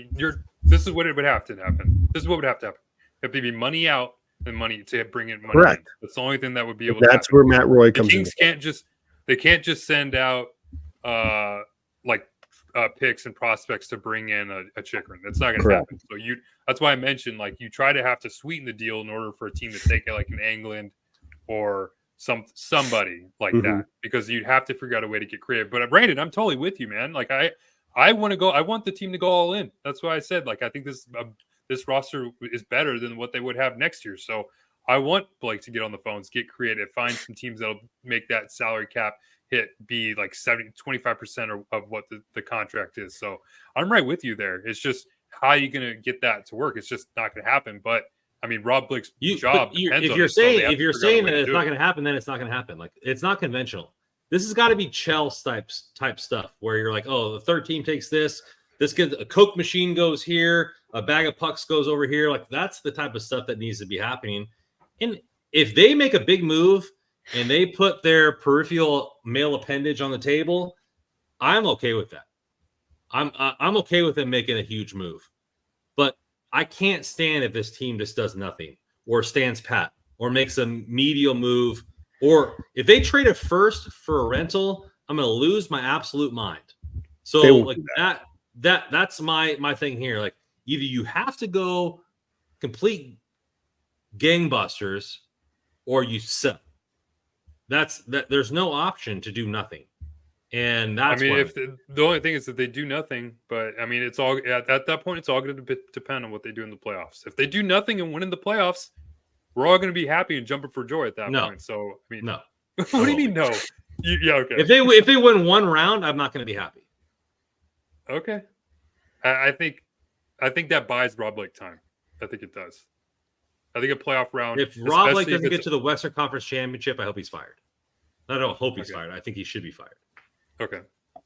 I mean, I would say if they end up beating Edmonton in the first round, I think that buys him a year or two. Oh, that's just pure heartstrings. That's pure heartstrings. That's all it is. That's because they beat us twice to do. That's what this team beat Edmonton. You're showing progression. That's a vendetta. Progress. That's not progression. That's vendetta. You're showing progress. Yeah, it's tough. I mean, it's the Blake he made, or it's the Ped Blake did. But yeah, if he doesn't do anything, then spotlight's on PLD. That's the thing. If he doesn't do anything, PL doesn't do well in the playoffs, he's out the door. Blake, that is. Yeah, Blake. Yeah, Blake. PL, you can't buy him out. Yeah. Everybody's hey, we're gonna buy him out. You can't stop sending me the buyout stuff. It's not gonna happen. Do you think so? If you were to make a prediction, Brandon, I know what you want LA to do. What do they do? Do they make a trade?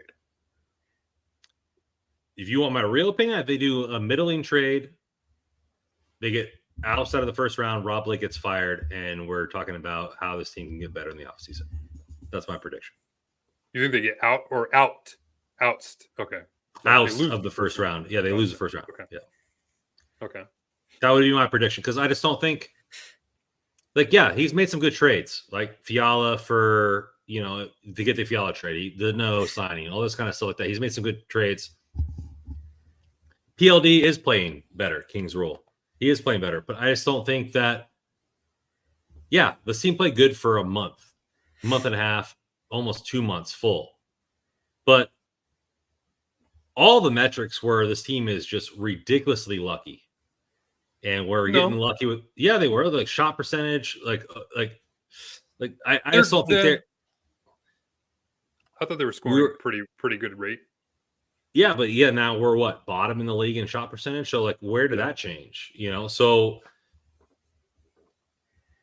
that's my prediction. I just think that we make a middling trade, we do this or that, or nothing at all, and then we get ousted in the first round. Because I don't think we're better than Vegas. I don't think we're better than Edmonton. We're not better than Colorado or Vancouver. So at that point, like, you have to make a decision. Are we gonna do nothing, or are we gonna do something? And Rob Blake hasn't had the huevos on the trade deadline to do a real trade. And is that him being handicapped? Is that the market or this or that? But we see other teams. Would I like to have Tarasenko for a third and a fourth? Yeah. Yeah, I would have. I've been like, hey, Rob Blake. But we're not there right now. And I'm just tired of being mediocre. I'm tired of being not consistent. I'm tired of being, hey, What's that scene from every, Dumb and Dumber? I'm just tired of being pushed around. yeah. I'm Tired of being a nobody. I'm tired of having nobody. Yeah, and I'm exactly. I'm tired of having a GM that's not willing to put it all on the table, you know. And I can respect a GM that goes, "Hey, we're going to do it all on the table. We're going to go out, and it doesn't work out because we're doing those types of things." But if we're not making trades at the deadline, if we're not really adjusting, if we're just sitting pat and let the league fall to us, then that's not the GM that I want. And I've given Rob Blake a lot of things, and I've given him a lot of credit too, because he's made some fantastic moves for this team. Yeah. But ultimately, push comes to shove, like you guys have both been saying, winning matters. And I don't think for me, one series win is enough for him to keep his job. He has to have two, at least. Like, this team was supposed to move forward. Because if we're just going like by one round a year, like, we're going to win the Stanley Cup 3 years from now, or 2 years from now, 3 years from now. Like, that's just not enough for me, right? So, well, I mean, that's not guaranteed either, right? No, I understand.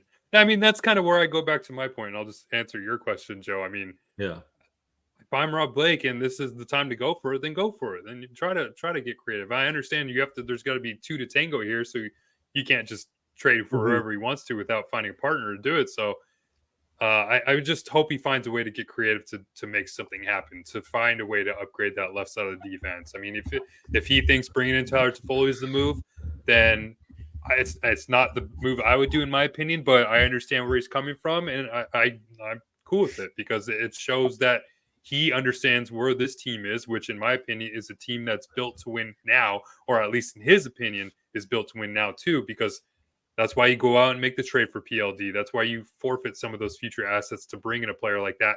That's why you re-sign Kopitar for 2 more years, because you understand that this team needs to win now.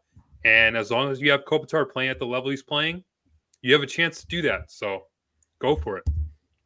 Yeah, I do think there's a trade. I think there's nothing substantial. So, Brandon, I know it's not going to make you happy. I think it's a small-ish trade for, maybe they find a way to bring Toffoli back.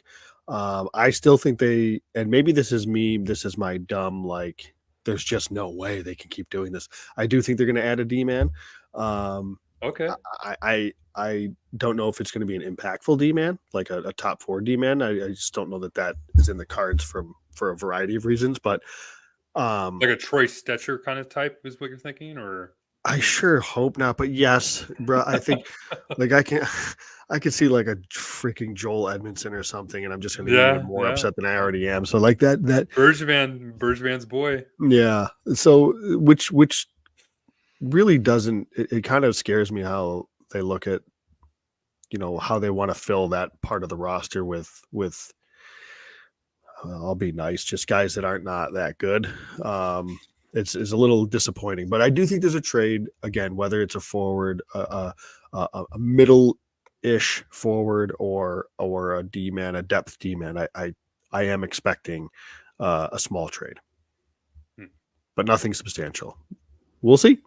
Let's be honest. Like, in fairness, Brandon, I don't want to say that Blake doesn't have the guts to do something, because that was a ballsy move trading quick. Yeah. So is it? Yeah, it was. It was It a very was. ballsy move. Probably the ballsiest of his whole tenure so far. You trade the franchise goaltender out Well, of not nowhere only, on a and then he on a But you're on not, a you're airplane ride home. followed it up with a ballsy trade to go get Dubois, with trading some fan favorite prospects and all that stuff. Like he's not afraid of the big deal. He's No. not. It's just how much wiggle room has he left himself money wise to do it. And the reason, listen, the only reason Roy is brought up is because he's the only one of value that makes money.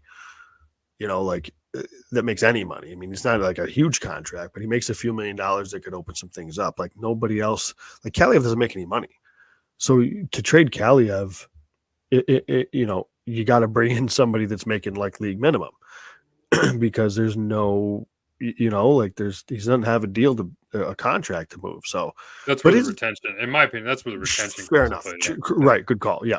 But because the thing is with, I find it odd that Kaliev, like they're playing 7 defensemen just to not play Kaliev. I mean, I don't know. To me, that's a little. Which I'm not opposed to, right? I mean, it's kind of what we've been looking for to bring in Clark and Spence, but Yeah, well, not at the expense of Kaliev. They're trolling us at this point, I think. somebody brought it up way earlier, and I think it was like minute 20, and we're over 2 hours now. Would you do a Fiala for Kachuk, Brady Kachuk trade? I'm not trading Fiala. no. He's got a new no movement clause too. He's not going anywhere. Well, if you could, but so does Brady Kachuk. I mean, they both have similar contracts. Would you just get a different identity? We have one like legit skilled playmaking game, like that type of player. I don't want to trade him. Like there's one player that we have that the Kings have that is like of Kevin Fiala's skill set. Like for as much as we love Quentin Byfield, it's different. Kopitar's different. Kempe, it's different. Fiala does things that nobody else on the team can do in a game. From a playmaking standpoint, I'm not touching that. No. Yeah, there's only 2 players on the team that can take over a game, and it's Quentin Byfield and Kevin Fiala. And the last few games, he had 8 points. You better have Brent Clark to your mouth there, buddy. Hey, soon. We're seeing it. I'm liking what I'm seeing so far. Christopher, not even close. I would even trade Byfield for Kachuk's trade up. Right now. Byfield is untouchable as untouchable could be. That's going to be a monster in the NHL. So let's kind of button this up here within the next maybe 30 minutes based on how we're talking. Is this the biggest crossroads outside of the 12th season for this team in recent memory? Is this the biggest crossroads season? Like it seems like doom or die or doom and gloom, or I forget what a positive adjective I could use here, but like it seems like, hey, if we you guys think if they win a series, it's positive, but it's tough because 12 is like, hey, they had the team to win, and they fell short, and they got a new coaching change, and then they ended up winning the Stanley Cup. This team seemed like that coming forward, like, hey, we had high expectations, and they fell short so far. Now, like, how does the playoff stack out? Is this kind of that crossroads type season for this team? I think so. I mean, I think it's the biggest crossroads for Rob Blake, just based off how the team's success is in the playoffs. So, yeah, I think that's a good comparison. Yeah, I mean, they fired the coach. I mean, that's pretty significant. They're in a spot right now. They're in a spot, and Rob Blake said it. I think it was after the firing of McClellan that he's well aware of where what's at stake here in terms of his job. So, yeah, for sure. I think it is too, and I think that we're gonna see how this team rolls out here, and so we're gonna close it out here for tonight. So please hit that like button before going on out. 96 over 100 in the chat. We appreciate you guys. Find all the articles. Russ, you wrote a great trade deadline article today. So go on Thank you, sir. hockeyroyalty.com and take a look at that. Follow and subscribe all of us on the X, the Twit at hockeyroyalty.com or hockey_royalty, JW Paterino, NHL Russell, Random Commando 24, Kopitar 4HOF for all your rain needs, because he's kicking that. Kyle Garcia's got the prospect knowledge on point. Hey, you want to buy a shirt? Hit up Russ here to buy a shirt. The Trevor Moore shirts are still available. $30, size small through XL. Contact at hockeyroyalty.com, Venmo at hockeyroyalty. Big day coming up because Joe and Russ are doing a live show on the trade deadline this Friday. So tune in for that, because you don't want to miss all the nothingness from Rod Blake on Friday. Thank you guys for coming in. As always, go Kings go on this podcast.